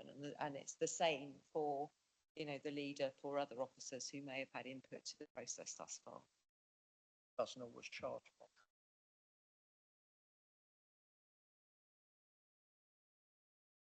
Was that not supplementary? Okay, I'll take that as that was the next question. Councillor Drew. Thank you, Chair. The officer made mention in relation to adult social care of costs increasing in relation to a right to stay at home. So I was just wondering, with the caveat that obviously it's right and proper and good that people stay in their homes, but I was just wondering in terms of how that regime works and the policy surrounding it. That presumably that's a statutory regime that people have within certain circumstances a right to stay at home. And the additional question to that is what increase roughly would you estimate that has placed in terms of the burden on the council in terms of cost? Because I think the wider point that I'm trying to make is that government, and I would say this of governments of all hues, the previous government as well, have been very unhelpful to the island. And when these are continuing to pile pressure on us, what exactly is it that is being stipulated and dictated, as it were, to us in terms of how we manage that responsibility? So to clarify, the question is, what is the statutory regime in relation to the right to stay at home, and what is the sort of average estimation of how that's increased our costs? I think particularly going to Councillor Mosdell's point about the demographics on the islands, you know, that's something we shouldn't be penalised yet again by central government. Yes, thank you for both of your questions, Councillor Drew. In respect of costs, obviously each case is individual. So are you asking for, it's a very difficult element to quantify, but we've heard a lot about statutory obligations, and Chair will know from holding this role that we have statutory obligation under the Care Act 2014 to provide choice. So in providing that choice, if somebody chooses to stay at home, that's where we have to offer that. In terms of who pays for that, I will pass over to Laura Godian because it's more complex. So we are in a position where we have to be able to offer the choice, but not necessarily provide it. But it is down to the individual.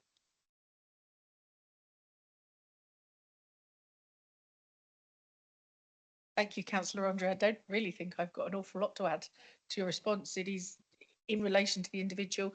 There are multiple ways of funding where a person is choosing not to access the care and support that the local authority determines meets their eligible care and support needs. They are able to top up to provide from their own funds or third-party funds additional monies to meet those needs. They may be eligible for health funding, or they may be eligible for no funding at all and required to meet those costs themselves. It all depends on the individual's financial circumstances. So Drew, you could get me into a Yeah, so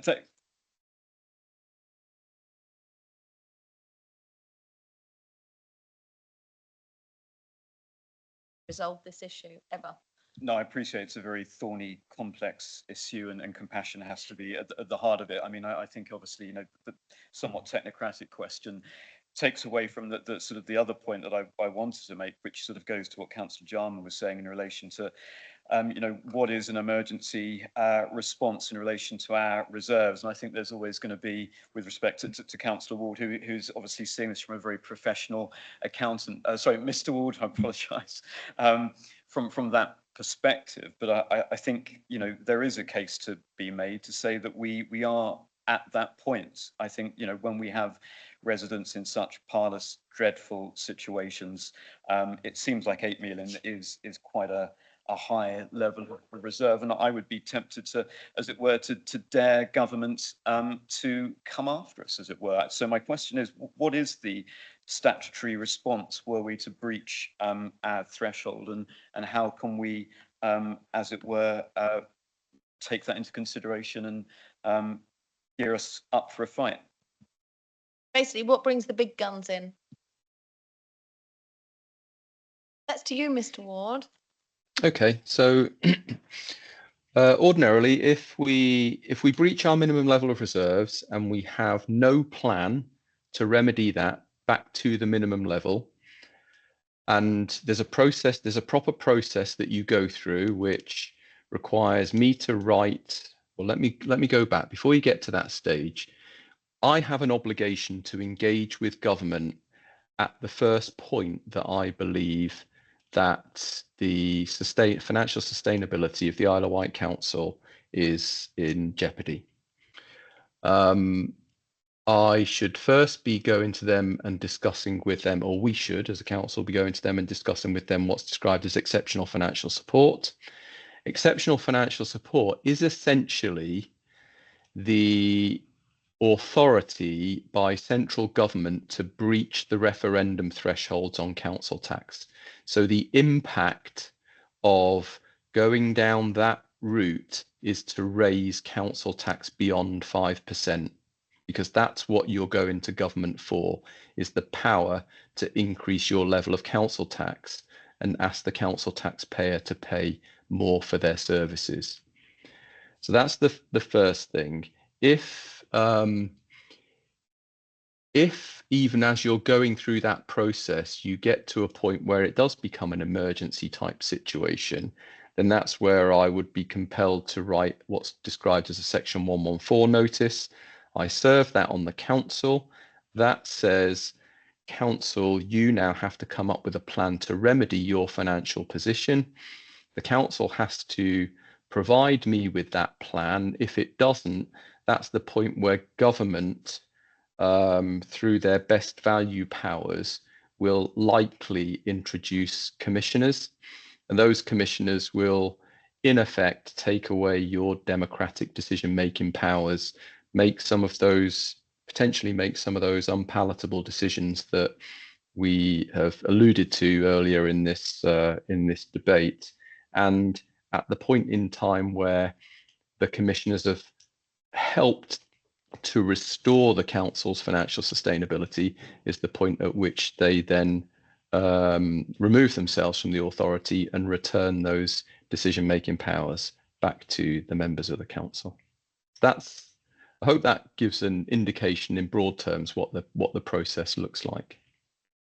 It does. Thank you. That's very useful. I sort of probably know your answers, but in relation to council tax, we know, one of the most, well, the most non-progressive taxation regime in the country. It's not going to be bifurcated in any way. So in other words, we wouldn't be able to tax higher bands at a considerably higher, and I would argue fairer, than those in the lower regions. I'm assuming that that's correct. That's correct, yeah.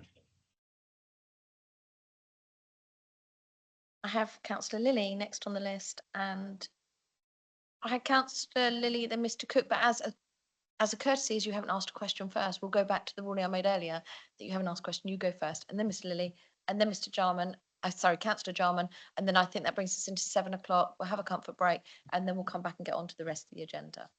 Thank you. I do have a proposal that I will be putting forward. Thank you, Chair.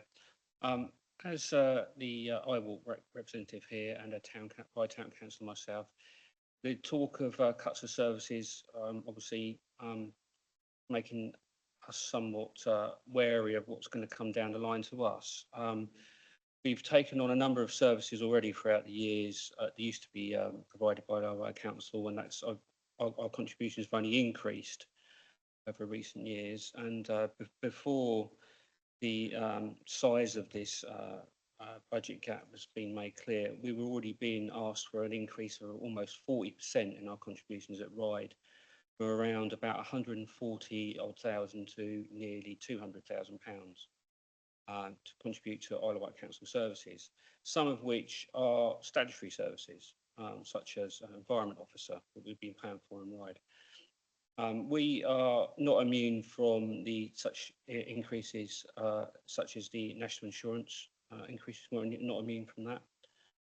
So we are very concerned about what's going to be asked of us, and I would ask that please could you involve us in any discussions of cuts or anything that you'd be asking of us down at our level as soon as possible, because we found it so far to be very difficult to get hold of relevant officers to have discussions about what's being asked for next year. So just please bear us in mind, because you know, often these things fall to us, and we've got our own budgets to worry about as well. Thank you. Sorry, I think that's more appropriate when Wendy Pereira answers that, or the leader. Yeah, I think it's probably important to note that if a service is a statutory service of the council has to pay for it and provide it. It cannot passport that cost onto elsewhere. So the services that are being funded through town and parish councils are not of themselves statutory services. They are services which have a great value to local communities. And that's why the discussion with town and parish councils came about in the first place, because there was recognition that at a point in time the council could no longer fund them, but there was an understanding that they had value to local services. But we are aware that, you know, we've got to have any further discussions of that nature with town and parish councils at the right point in time. I think probably something I should have mentioned earlier is that there are very few areas of the council that aren't providing non-statutory services these days. We have done a very good job of delivering savings over a number of years. And sometimes when I read things in the local government press about cuts that are being made in areas, we made those cuts a long time ago.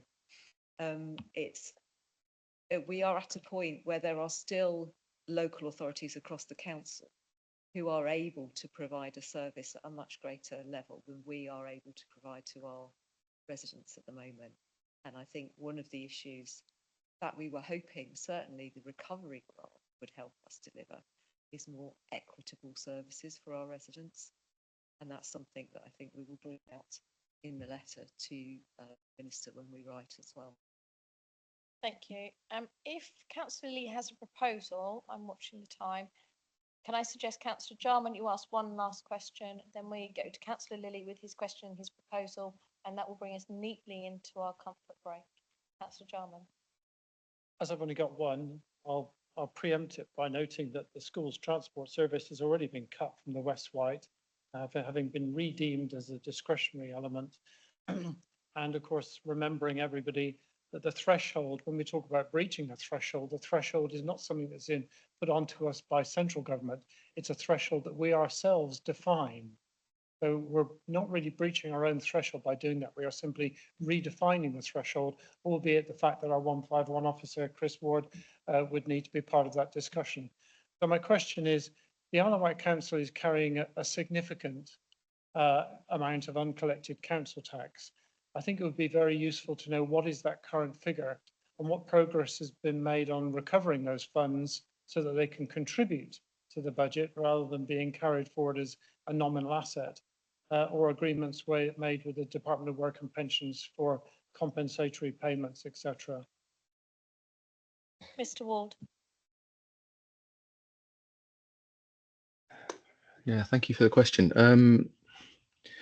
This is a memory test. So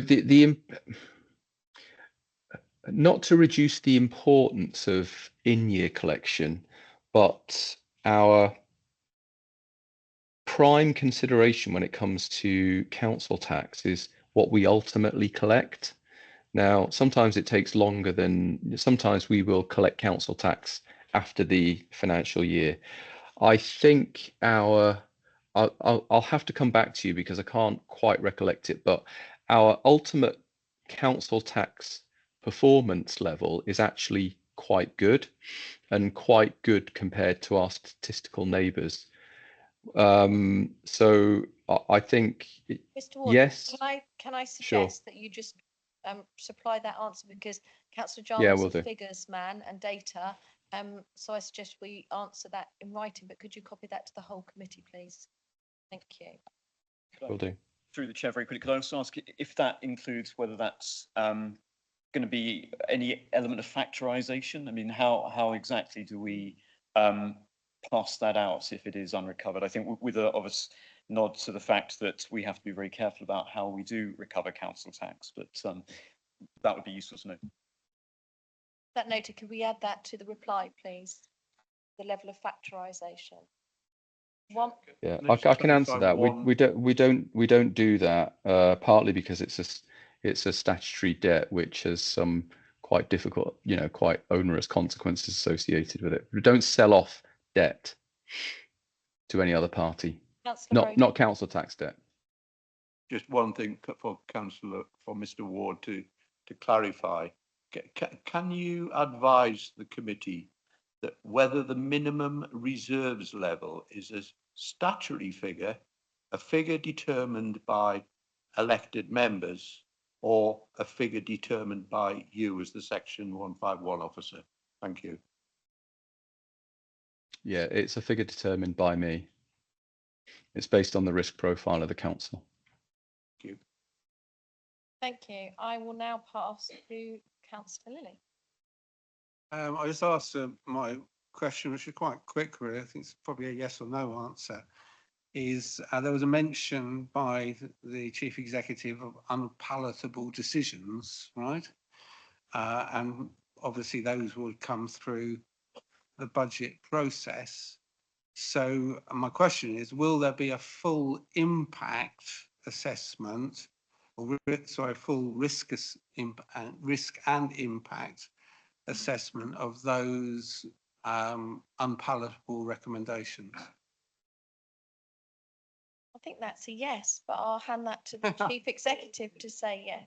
I just want to make sure that Yes is the answer to that. Okay. Thank you. My wording for my proposal, I'm probably not as well versed as some of my colleagues here on this, so I've tried my best. And I'll read this out. I have written it down, which I can actually give to. Before we start, is this going to be a proposal that's aimed within council's business, something they've got control over, or something they haven't got control over? I think it's in their control, but all right. This committee views it totally unacceptable that the government's decision to not award Isle of Wight Council recovery funds and increase employers' NI on care and all providers that are essential for adult social care and children's services, which will increase overall costs to the council and local taxpayers.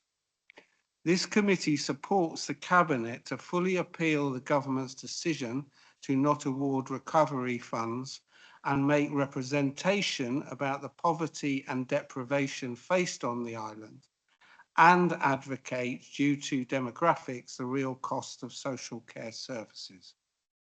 My understanding is, can you turn the microphone off? Thank you. Councillor Lee. That's a government decision. We can't actually say to government, can you not do that? But I will hand over to. You'll be appealing on the behalf of independent providers that the council, the government is actually saying that they will look into the national insurance implications of local governments, but these implications of that 3 million in that budget, I'm answering somebody else's question here, is actually an independent providers. You see what I'm getting from Councillor Brodie, don't you? I'll hand to Wendy Pereira, who's itching to answer this. Yeah, I think there are two separate issues there. There's the support for the Cabinet to approach the Minister to say, to give our case in relation to the recovery grant. That is something that Cabinet can do, and that is something that as a committee. Which we all agreed earlier, and we agreed you would send a copy of the letter to. The issue around national insurance is a direct matter that the government has intervened in, and is about paying local providers paying national insurance. It's not necessarily a matter that you as a committee can intervene in.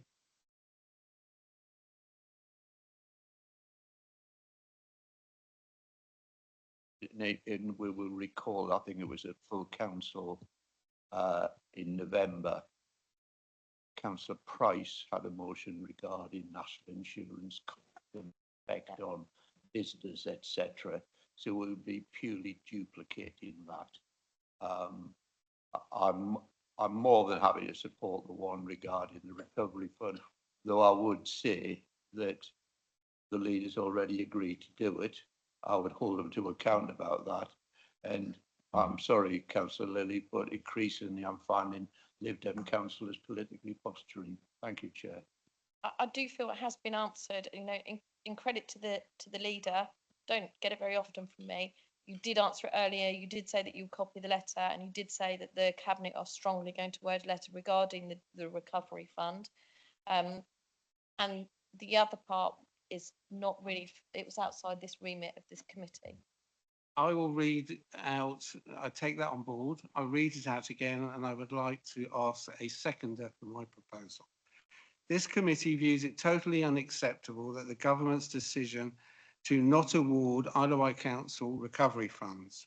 This committee supports the Cabinet to fully appeal the government's decision to not award recovery funds and make representation about the poverty and deprivation faced on the island. You know, I'll second you because it's going to quicker to move to the vote and we all vote for it for what we've already done than actually posture about it. So I'll second you. Okay, thank you. We'll move to the vote. Thank you. I will call a... Exactly. Councillor Lilly, your microphone. We'll move to a 5-minute comfort break. And then we will return to the main other items on the agenda. And as you can see, it's a heavy cabinet agenda. I will make sure that, you know, we are very succinct in the answers, but there are very important things on here, like the speed review and concessionary travel. There is lots of important things on that agenda. So can we make sure it is only 5 minutes and we come back, please? Thank you.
And it would be, we're looking at the cabinet agenda now. Thank you, Mr. Ward, for your time. We do appreciate this evening, even though I feel really depressed now. Number 5 on the cabinet agenda is the school funding formula and budget setting 25-26. Does anybody have any questions about that section of the cabinet agenda? No. If we move on to the cabinet agenda of reports, Councillor. My question is the schools that are proposed to be closed, will that be taken into account into the budget regarding the school funding? Looking at the cabinet agenda, and we're on point 5 of your agenda, which is school funding formula and budget setting 25-26.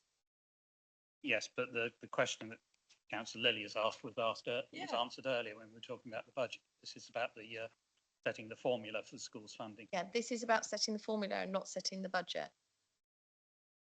Thank you.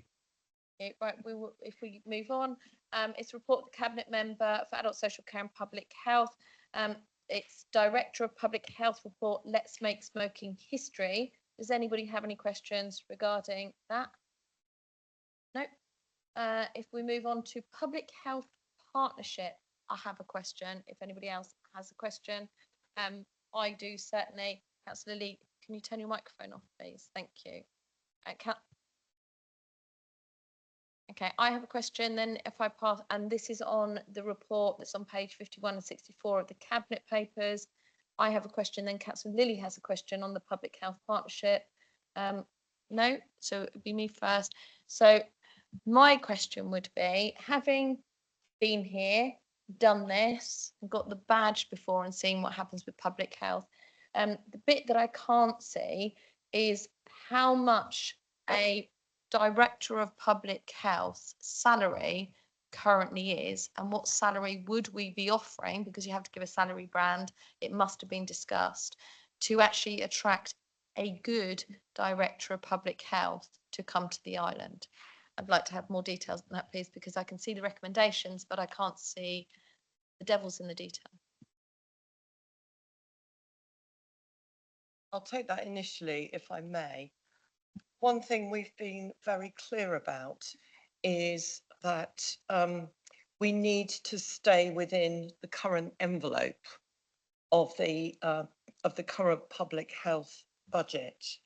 In terms of the salary for the appointment, it would be according to scale, but I'll pass over to the Chief Exec to add some more detail to that. So I think there are two things to mention. One, it would be, it would meet our conditions of employment and scales that are set out in our pay policy. But the second one is that there's a process to go through with the public health, Directors of Public Health and DHSC panel. And we have to agree the role profile and the grade with them. And that is still under consideration at the moment. It is likely to be at approximately a grade 19, which is just under the grade of a strategic director for the council. And that has to go through our own job evaluation and will depend on the job profile that we agree with the Director of Public Health panel as well. But we have benchmarked that against other local authority appointments recently and discussed with the Regional Director of Public Health as to whether or not that is an appropriate scale. So everybody who's listening in will be saying, show me the money. So what is your range that you would pay for a Director of Public Health in that pay scale? Because they don't come cheap, and understandably soon. So, and huge respect to Simon Bryant, who I worked really closely with. It's an average of about 116. 16,000 on average, thank you. So the cost of the partnership arrangement with the Isle of Wight Council is currently 572,000. At the moment, we share the cost of our director, don't we? So we would then be paying solely for a director of public health out of that. And on page 53, I always love typos. I'm assuming this is typo because it says at point 17, with additional funding for public health intelligence of £112. So, Chairman, if I may, I think still to be considered is whether we look to appoint a full-time Director of Public Health or whether there is a lesser time through which, a number of hours during a week that we would pay for rather than a full-time post, in recognition of the fact that we've been in a partnership and we've had a shared role for some considerable period of time.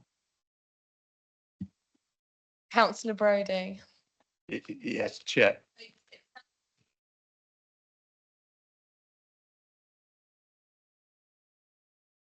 Got two particular questions. I mean, one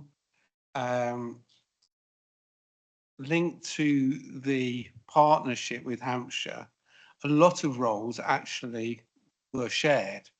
There is now quite a small amount of officers actually on the island. A lot of the posts were actually covered from Hampshire, what I believe.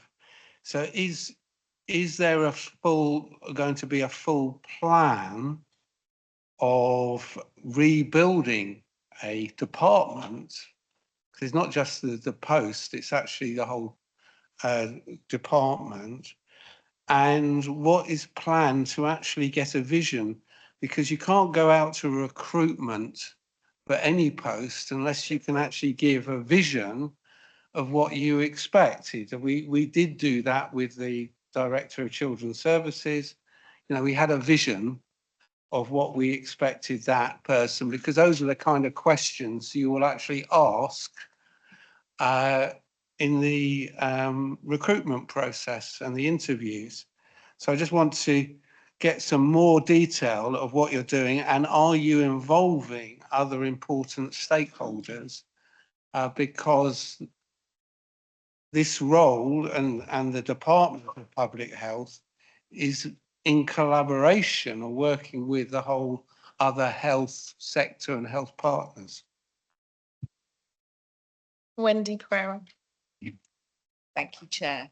If I may, I'll take the answers to that separately.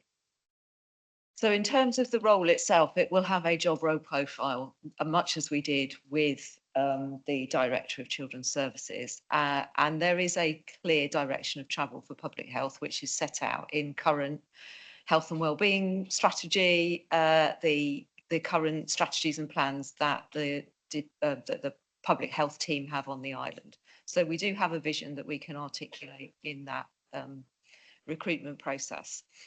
The recruitment process itself, we will mirror similarly to what we did we have to mirror what we did because it's a statutory post. We have the additional need to go through the panel process with the Director of Public Health.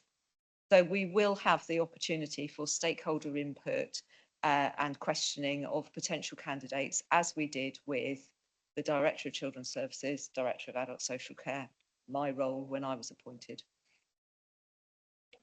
Councillor Brodie. It's a question for the Chief Executive and the leader, who were both around back in, I think, about 2014. And I just wonder if they anticipate a repetition of what happened then, when we had our last independent Director of Public Health who resigned for alternative pastures, I assume. I can't even remember their name now. Who? Oh, the one before Reader. Reader wasn't actually employed by us properly.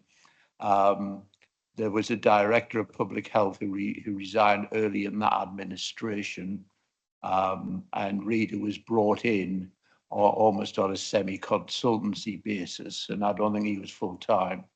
And then after he moved on, when the next administration came in, Simon was brought in as part of the Hampshire Partnership.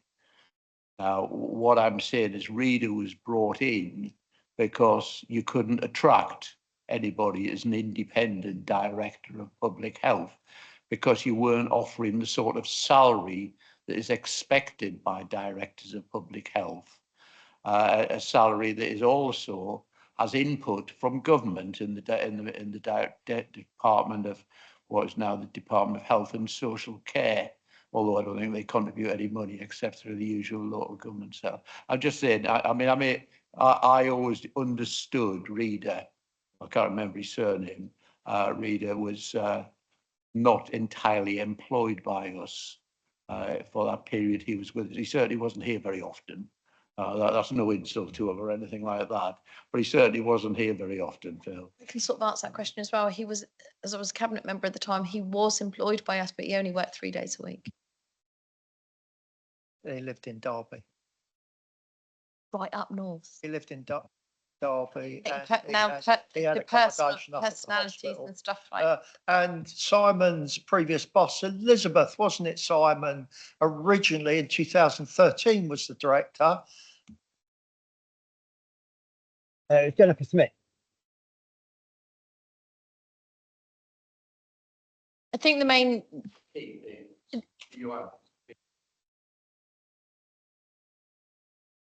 We know that recruitment for local authorities is difficult. Professional recruitment is difficult for all local authorities.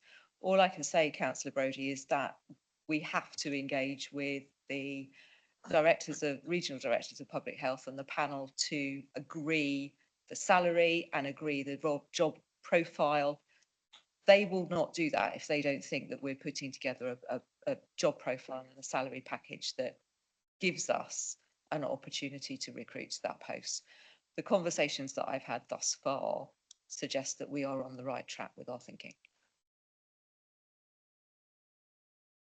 Thank you. I have no further question on this item. Councillor Lilly, did you have another question? I didn't. Thank you. My understanding is the development of the island poverty reduction strategy, we have already talked at a previous, we did it at a previous meeting, so we have already had that on the agenda. So if everybody is happy, we go on to the next one, which is the report of the leader of cabinet member for transport and infrastructure, highways, PFI and transport strategy. Does anybody have any questions on the paper on local electric vehicle infrastructure funded project? So I have one question. Go on, Councillor Brodie. Yeah, well, I'm puzzled by a lot of this. This. I mean, I can never have an electric car where I live. I just can't happen. It doesn't matter how much money government give you. And I'm sure there are lots of other people on the island who will never ever be able to have an electric car. So this is just like a penny in a lake, isn't it, really, this sort of money, because it's never going to make provision for everybody. I mean, do you have any comments, Councillor Jordan, as the cabinet member for this area? Do you share my pessimism, or are you all for driving forward with eternal optimism to this wonderful horizon? Thank you. Thank you, Councillor Brodie. I may not quite share the pessimism, but I mean, there seemed to be a government incentive. We received government funding, about 1.6 million, I think. Stuart, correct me if I'm wrong as I speak. That's correct. To deliver what government want to do in terms of the previous government in terms of net zero targets, and it's for us, I guess, to work out how we can best deliver that into our island and across country. I was surprised. I look up. There's a thing called ZAP map, which when I first became involved with this, was astonished to read the number of electric charging points on this island. I've forgotten the number now, but it's probably, there's a couple up at the supermarket, isn't there? There's a couple at Tesco, there's 60 or 70 or 80 or something like that. Yeah, and so look it up, ZAP map, and of course private businesses and companies and enterprises are installing them, hotels and so on and so forth. So it's very much work in progress. we have plans to deliver chargers into our car parks because we have some control over that. And that will be done by a third party delivery. And we did start to roll out. It was quite interesting. I remember one of the first on-street parking charges was in East Cowes. We brought that forward. I think, which road was it? Osborne Road? Yeah, I can't recall, but yeah. And there was quite a pushback from the local residents about losing a parking space on the road, in this particular road. I can promise you that we put it in, I think it was a dual one, so it lost 2 parking spaces, and within 3 months they were asking for more charges on that road. That's our plan to provide as much electric charging as we're able within our funding through third-party delivery. I have a question too. Yes, and I mean, I, on behalf of residents in my ward, opposed one of those spaces because of local people were concerned about losing parking. What I'm concerned about in particular is equitability regarding this, because, you know, I represent a lot of people who live in terraced housing. Councillor Jones Evans, who's now left us in Newport Central, represents a lot of people who live in terraced housing. Terraced housing is a common form of housing in urban areas, and particularly, once again, in deprived areas. And it's very difficult for them to make the choice to move to a second-hand electric car in 10 years' time, because that's probably what a lot of those people will be able to afford. They're not going to be able to charge it anyway, so they're going to be moved out. Now, that may not necessarily be a bad thing to get cars off the road, and actually, as a regular bus user, I'd love to never have to drive, but I do have a car because sometimes I need it. You know, I just wonder about the whole equitability of this. You can't answer it, Phil. It's down to Ed Miliband or whoever the transport, Heidi Alexander, isn't it? Really, you know, somebody like that. Anyway, I'm rambling on. Sorry. I nearly stopped you, Councillor Brody. Then I do have a question, and you seem to be a bit of a electric car geek. I'm getting worried about you. So in the executive summary that says we've made a successful application for 1,625,000 of the levy funding. That's right, isn't it? That really frightens me after this evening's conversation that we can't actually win any more money towards deprived area and be part of that, but we can get 1,625,000 towards getting some funding for charging points. The world's gone mad, in my point of view. But my question is, it says in the recommendation that delegated authority toward the concession contract is given to the Strategic Director for Community Services in consultation with the Director of Finance and the Section 151 officer for the Isle of Wight. Is this money going to go to island companies? We've got officers here that, you know, that I think, you know, we do share the 151 officer. We've got 1,625,000 here. That should be, if we're going to have this money used for this, Claire will kill me because it's a whole green thing.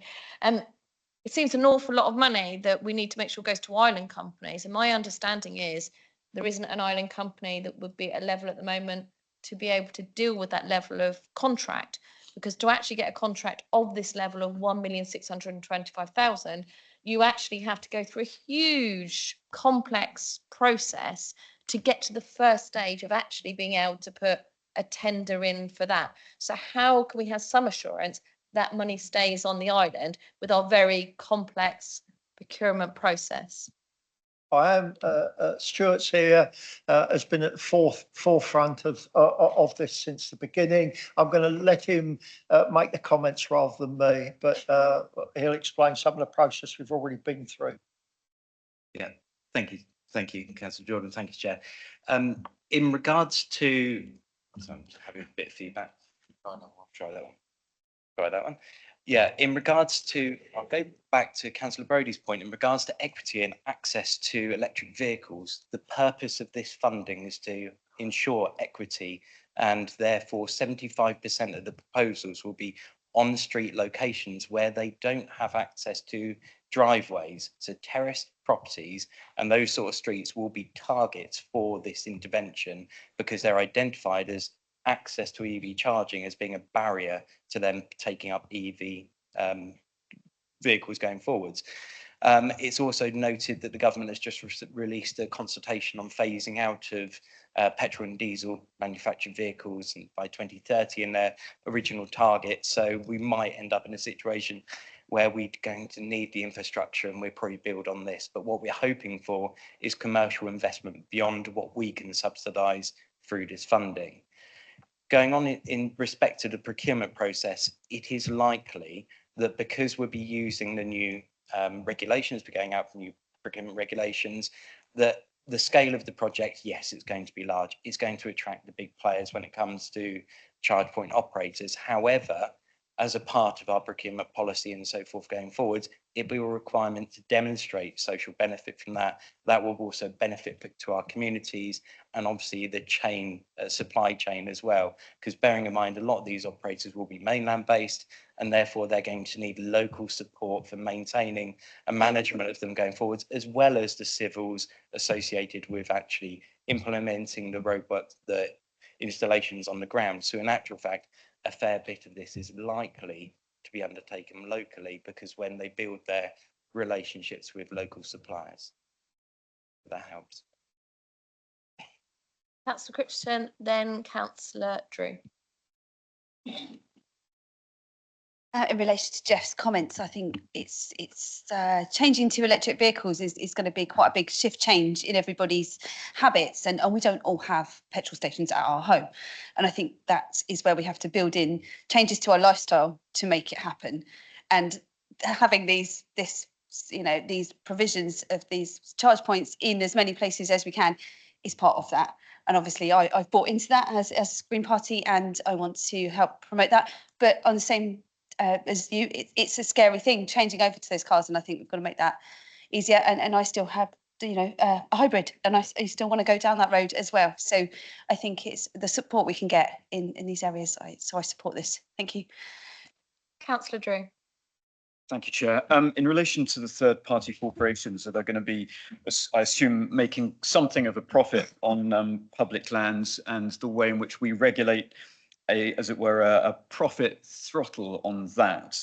What are the checks and balances that we are planning to implement in relation to, say, the length of a license granted, and what's the mechanism by which we will review that to ensure that these corporations, which, at the end of the day are there for profit, are not going to be overly rapacious to island taxpayers? Yeah, I'm happy to address that. In regards to the contract, it would be subject to conditions within that. So we're looking for a 15-year contract for the charge point operators to come on board. That in the lifetime of that is to get their return on the investment required. And bearing in mind the charge point infrastructure was likely to last 7 to 8 years before requiring a refurbishment. Therefore, it's likely that they will invest what they're doing now again within the lifetime of the contract. What we'll be doing is checking in regards to benchmarking their rates in which they charge out the cost to the end user, and we'll be benchmarking that. We've got a number of different factors, and we'll also be checking as they put their submission into us, there'll be a lot of measures in there as to how they propose to give the best benefit as possible as well. So again, for a rigorous procurement process, and under new regulations, it's going to be a significant process.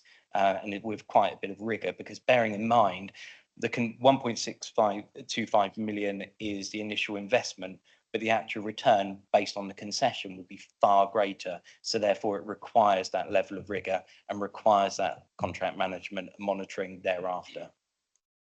Thank you. A quick supplementary, if I may, in terms of the difference between, say, a petrol forecourt, say Morrison's, that is able to provide this type of equipment, and then something that is based on public land. Obviously, there's something of a cost reduction because they are having access to public land. What is the differential between, say, a commercial provider and what we would expect to have as a commercial provider, which is underwritten by public land? Would that be something we can quantify? This stage in the process is hard to quantify until we see what they're proposing to put forward to us. However, to clarify, what you're likely to see in commercial opportunities where they're linked to a service station or a supermarket or something like that is fast chargers, rapid chargers, and the rate on that far greater than what you pay for these, because what the anticipation is that these will be majority will be on-street chargers with what's effectively a trickle feed, which will mean that you charge your vehicle overnight. So therefore, it's meant to be outside the person's home to charge their vehicle overnight, as they would to park their vehicle overnight anyway, as a traditional engine. So therefore, the rate will be different. It will be higher than if you charge it directly from your own home, but it will, because obviously they're investing in the infrastructure, but it will be lower than if it was a rapid charger where you wait for an hour and you've charged your vehicle completely. Hope that helps. That's great. Thanks very much. Councillor Downer. Well, thank you, Chairman. This is a bit of a funny one, Mr. Chandler. How vandal-proof are the chargers? If the say, for instance, you have a car on charge in the street, somebody might come and pull the lead out of it. Thank you. Yeah, again, this is something that is becoming more and more of a problem as these charge point infrastructure has been rolled out, because there's value to the infrastructure itself, and especially in the copper and so forth, the materials they're made from. So therefore, it's in it's in the charge point operators' own interest to ensure that they're as vandal proof as possible, and they're coming up with a variety of measures to do that, including reinforcement of the cables, reinforcement of the actual units themselves. And so it'd be interesting to see what proposals they put to us, because we're leaving this open in regards to what they're going to bring to it, and then we can measure it in regards to those sort of considerations through the procurement. Thank you. Are we happy to move on to B, concessionary travel scheme 25-26? Does anybody have any questions on those papers? No. Let's move on to C, which is bus service improvement plan 2024. I definitely have some questions. Councillor Lilly, questions on bus service improvement plan? One of the particular things that's mentioned in the report, and it's obviously publicised, and I actually know because I asked a bus driver today. I have a concessionary ticket, and I did ask, has the £2 gone up to £3? And he basically said yes, it had. What's the effect of that? I know that you've got proposals for younger people, which I welcome, for £1 to £2, but there are many who on low wages, that actual pound. In other areas, I have read that other authorities have actually agreed to either just reduce it to £2.50 or to actually still keep it at £2. So there seems to be a postcode lottery across the UK regarding that. And I just wondered what thought had gone into that, because a lot of people are actually stopping to use the bus already for a variety of reasons, because they can't afford that questions to the leader. We'll share it, but I'll just make I'll just make a quick comment. You're right about postcode lottery, because the funding's fairly substantial, what, 1.8 million, and probably coming every year, was vastly different for every authority. In fact, when I looked at the list, we were quite low down in terms of funding, and some of our near neighbours had, I think Portsmouth were 4 million, 6 million, something like that, had huge amounts extra funding. Another mystery, Jeff, about how they fund local authorities for the same, bus provision, for example. Consideration can be made to all of these things, but remember this: £4 million a year on concessionary travel this authority spends, and that's not all bus concession, but it's a part of that, and that £1 doesn't sound much. It's like loaves of bread. Doesn't sound much, but 1,000 people a day's £250,000 a year, which is double double what we've received in funding. I'll let Stuart add some things to that. Yeah, that it is correct that there are authorities where they've made the decision with the funding that has been allocated to them, both previously and now, mainly mayoral combined authority areas and cities where they've decided to continue with a cap of £2. However, looking at that for the island, it would far exceed the allocation that we get from the bus service improvement plan. Unfortunately, therefore, we're not in a position to do that. And likewise, it should be recognised that whilst it is an increase on some fares, it still remains a decrease compared to the commercial fares that were in place prior to the national cap, especially on lengthy rural routes, which the island unfortunately has a significant number of. And so therefore there are still benefits. And this is why within the proposals, we're targeting interventions to drive down that capped cost to either under 21s or certain demographic groups, or we're looking at geographical areas such as within town services, short trip services, that sort of thing, where in actual fact that £3 reduction will make a meaningful difference to those journeys. Councillor Brody. Thank you, Chair. Of course, a lot of this stuff in here is entirely aspirational. It's what you'd like to do, what Southern Vectors would like to do. And this is not a major issue, don't worry. This is just I was amused, Phil and Stuart, to see that you want to develop the bus service number 39, which this council has no input into whatsoever, and is entirely funded by Newport and Carisbrooke Community Council. Just as I believe the 37 bus is probably funded to some extent by Ryde Town Council. I don't know that, perhaps it's not. But certainly the 39 bus is entirely funded by us. Would it be nice to have asked us if we wanted to develop it in the way it suggested? Nobody did. Thank you, Chair. I'm probably... We might help you with some of that funding, Jeff. I wouldn't think so. Have you just seen your budget? We just had a presentation on that. I would just say to you that the 39 is always targeted by me as the finance lead of that community council, and Councillor Price defends it like to the bitter end. Thank you. And thank you. We do appear to have merged B and C, but that's fine. I've got a question on bus service improvement plan. I've read it as the ward councillor for New Church Haven Street nationally. It'd be very remiss of me. The conversations that come up at New Church Parish Council was, when are we ever going to get a decent bus service to Alveston? You know, it's really essential. We do have an elderly population that really could use a bus service from there, and the bus service to Haven Street. You know, it's so wrong that we don't have a bus service that goes through, and I still can't see any mention of Alveston or Haven Street in this report. I have read it, maybe I missed it.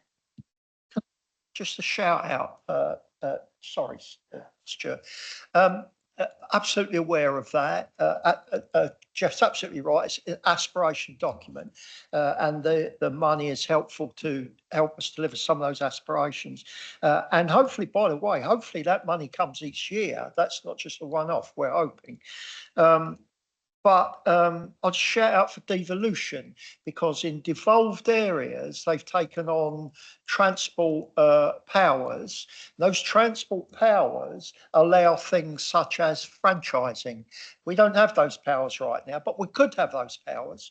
And those powers would allow us to potentially franchise out the bus service, potentially, which would enable an income to this council, but also set out details of the service that you would want in that franchise. So you might be able, if you had those powers, to say, we would like you to bid for a bus service through Haven Street, for example. I'm just giving you a shout out for the future and the possibilities for us.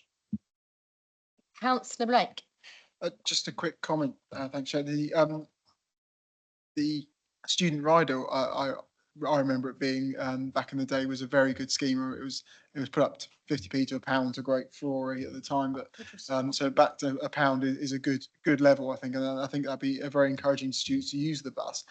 However, I do have a couple of residents in my ward that are students and they go to the Naval College over in Portsmouth, and you can't get a bus early enough to meet the first ferry over to Portsmouth. So I just wonder if we can at any point make a representation on that to that end, that the connectivity of some of these services would greatly increase the usage if it all married up better.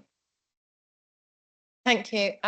I think we've answered the question and we understand, what would happen if we had more powers brought forward.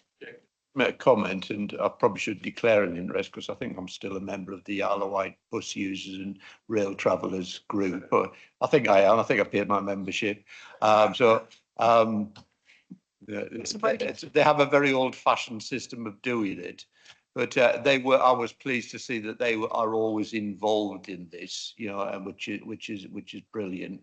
I'm not sure who the personalities are these days, but Don Vincent was always, Stuart will remember Don Vincent, how assiduous he was.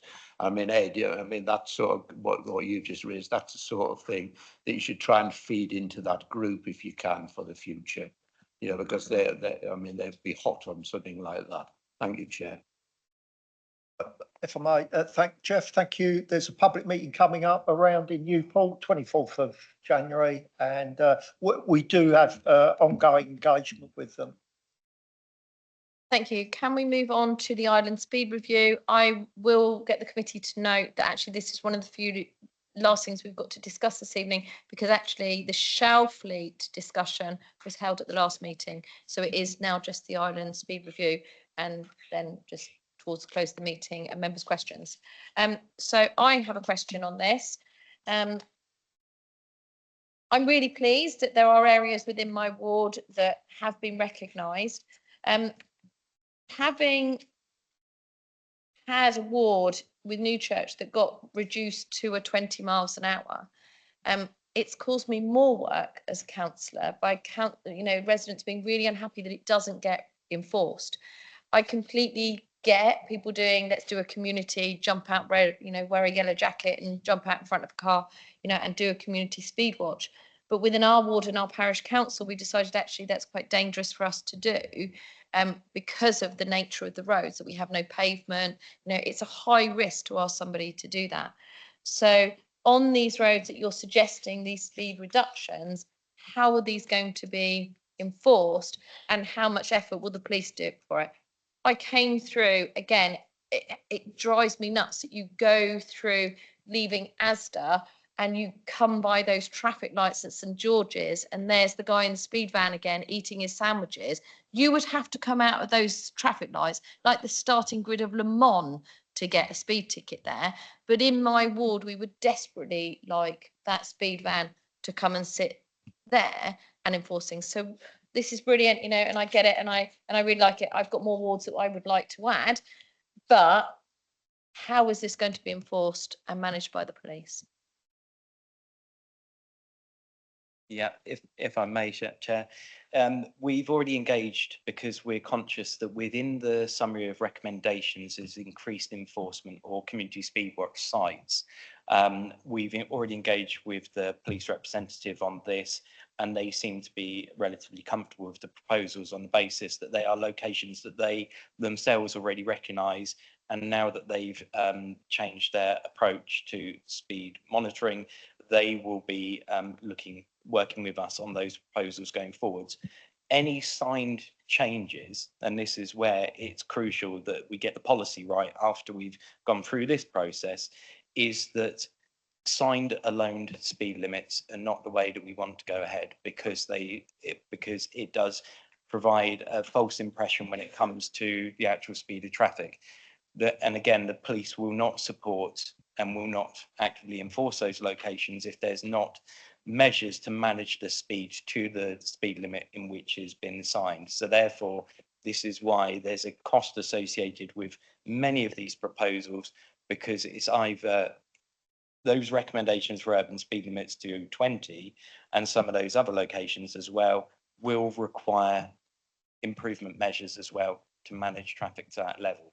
But all of these recommendations are based upon factors which speed conformity in regards to the current speed is of a standing which would mean that they could be adopted with minimal effort. We're not looking to change somewhere where it's a national speed limit and turn it to 20 like that, because we know that that won't work. It's already, we've got conformity to a lot of these speeds, or a good proportion. The 85th percentile is what they always measure on. And we've got good records of those to come forward with these proposals. But what we want to do is make sure that they get to adhere to the correct speed. And so therefore we've got to make those additional improvements to do that. Thank you. And I'll just ask another question before I hand over again to the committee. I know Main Road, Haven Street, you say reduced speed limit would need traffic calming to ensure an acceptable level of compliance.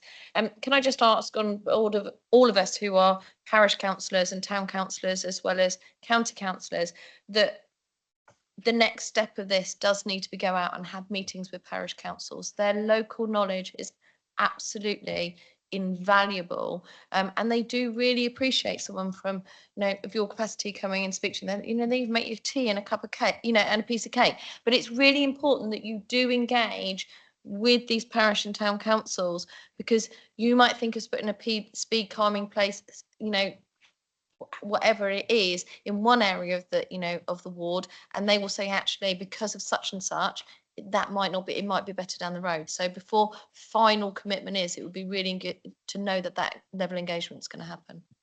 Yeah, absolutely. I can address this one in regards to the recommendations here are to develop a programme, and the programme, each of these amendments where we're looking to change speed limits, lessons learned through the traffic regulation order reviews, district reviews that we've all done, engagement with local councils has been vital and really good and really productive.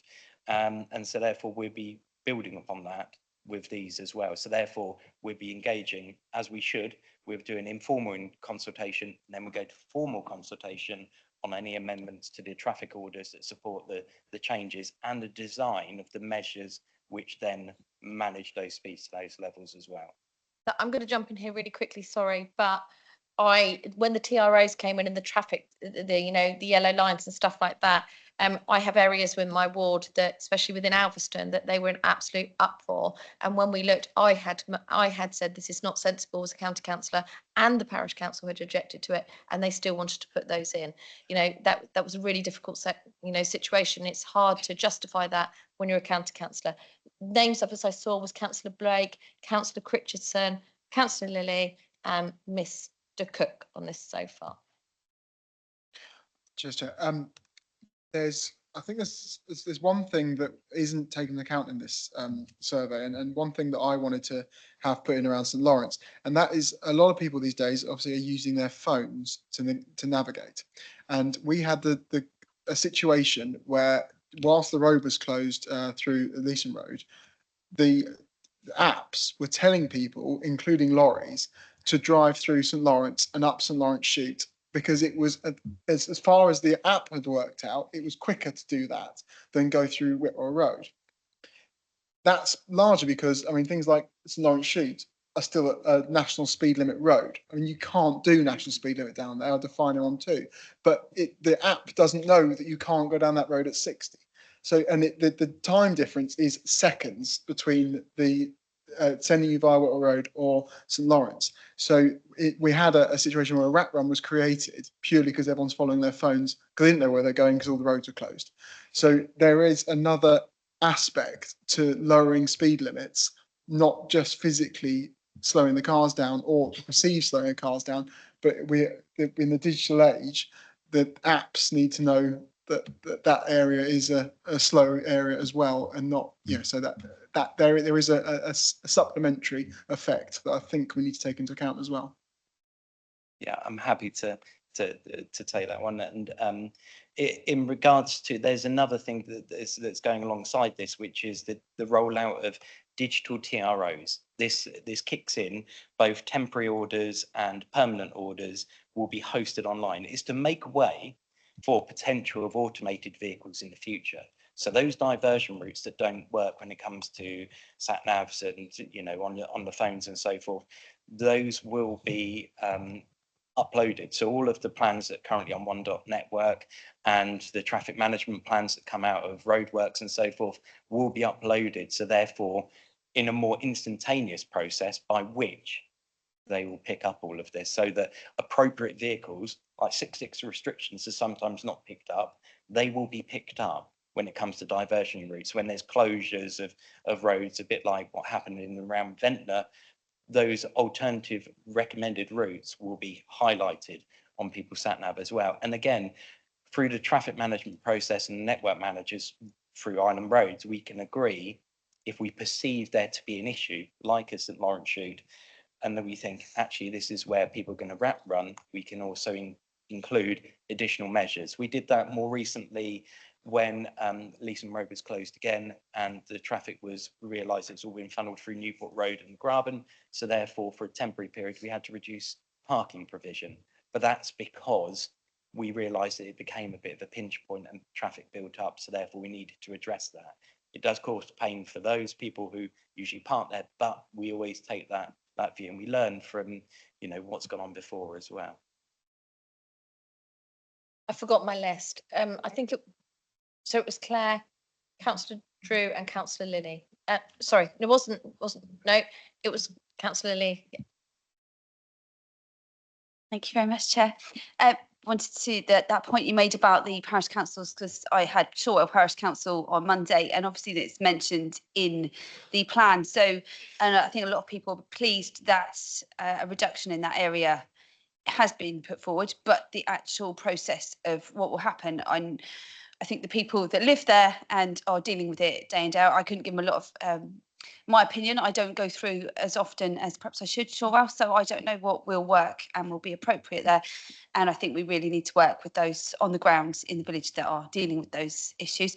But there's lots of places that are really disappointed that they're not in there with a reduction, because we have got another road, the Whitwell Road, that obviously we've got a lot of accident data on. So it's pleased to see that in there, that just recently, but you know, after this has been done, this review's been done, and we've had so many accidents recently that needs to be addressed, that is a national speed limit road, and people think that you can drive along there at that speed. They don't know any different because they hadn't been going down that road, but suddenly because of all the closures, they've had to go down it, and they don't realise you can't really, because it's quite narrow in a lot of places. It's only sort of single, well, you can't get two cars past a lot of the points. So, and that's what we're finding at a lot of the other places, that where you can't pass each other easily, and they're still national speed limit roads. And so the main ones are Kingston, and so you've got Shorewell on the list, but Kingston have been sort of campaigning for a really long time due to the amount of residences they've got there, that it should be a lower speed limit along there and not 60, and they're wondering why. So I know there's a lot of places all around the island that are wondering that. So it's really about how we're going to address those issues going forward, or this does take into consideration some things. It doesn't go far enough at all. Thank you. I agree. Councillor Lilly. Thank you for this, and thank you particularly highlighting schools that haven't had 20. That's been a particular issue in Ryde area. I think across the island where you have got schools that haven't got speed limits on that. Particular point is, I think right across the island, but particularly I'm speaking on from the east of the island, is there are a number of speed watch active groups, and in fact parish and town councils have, including Ryde and Wootton, have invested in speed watch memorabilia, or the various equipment that's needed to do a speed watch, and they've been very active. And I mean, you do put about speed watch sites, but I can't see any mention of Binstead or Wootton, who currently have got people out there. If you drive from Newport to Ryde at the moment, you're likely to see someone in a yellow Viz who'll come out, you know, and record you. That's been extremely active. And I just wondered how do current speed watch activity feed into this process? Yeah, I can pick up, and I'll address some of Claire's point as well. In regards to This evidence has been put on the initially it was on the basis of requests that came from the community. So therefore we had over 200 requests came in for speed limit amendments in the community. So the communities have come forward. Some of those come from historic speed watch schemes. Some of those have come from the town parish councils and local councillors come forwards with them. So some of that was picked up. However, to give a more full coverage of the island, we did for over 400 different locations to surveys.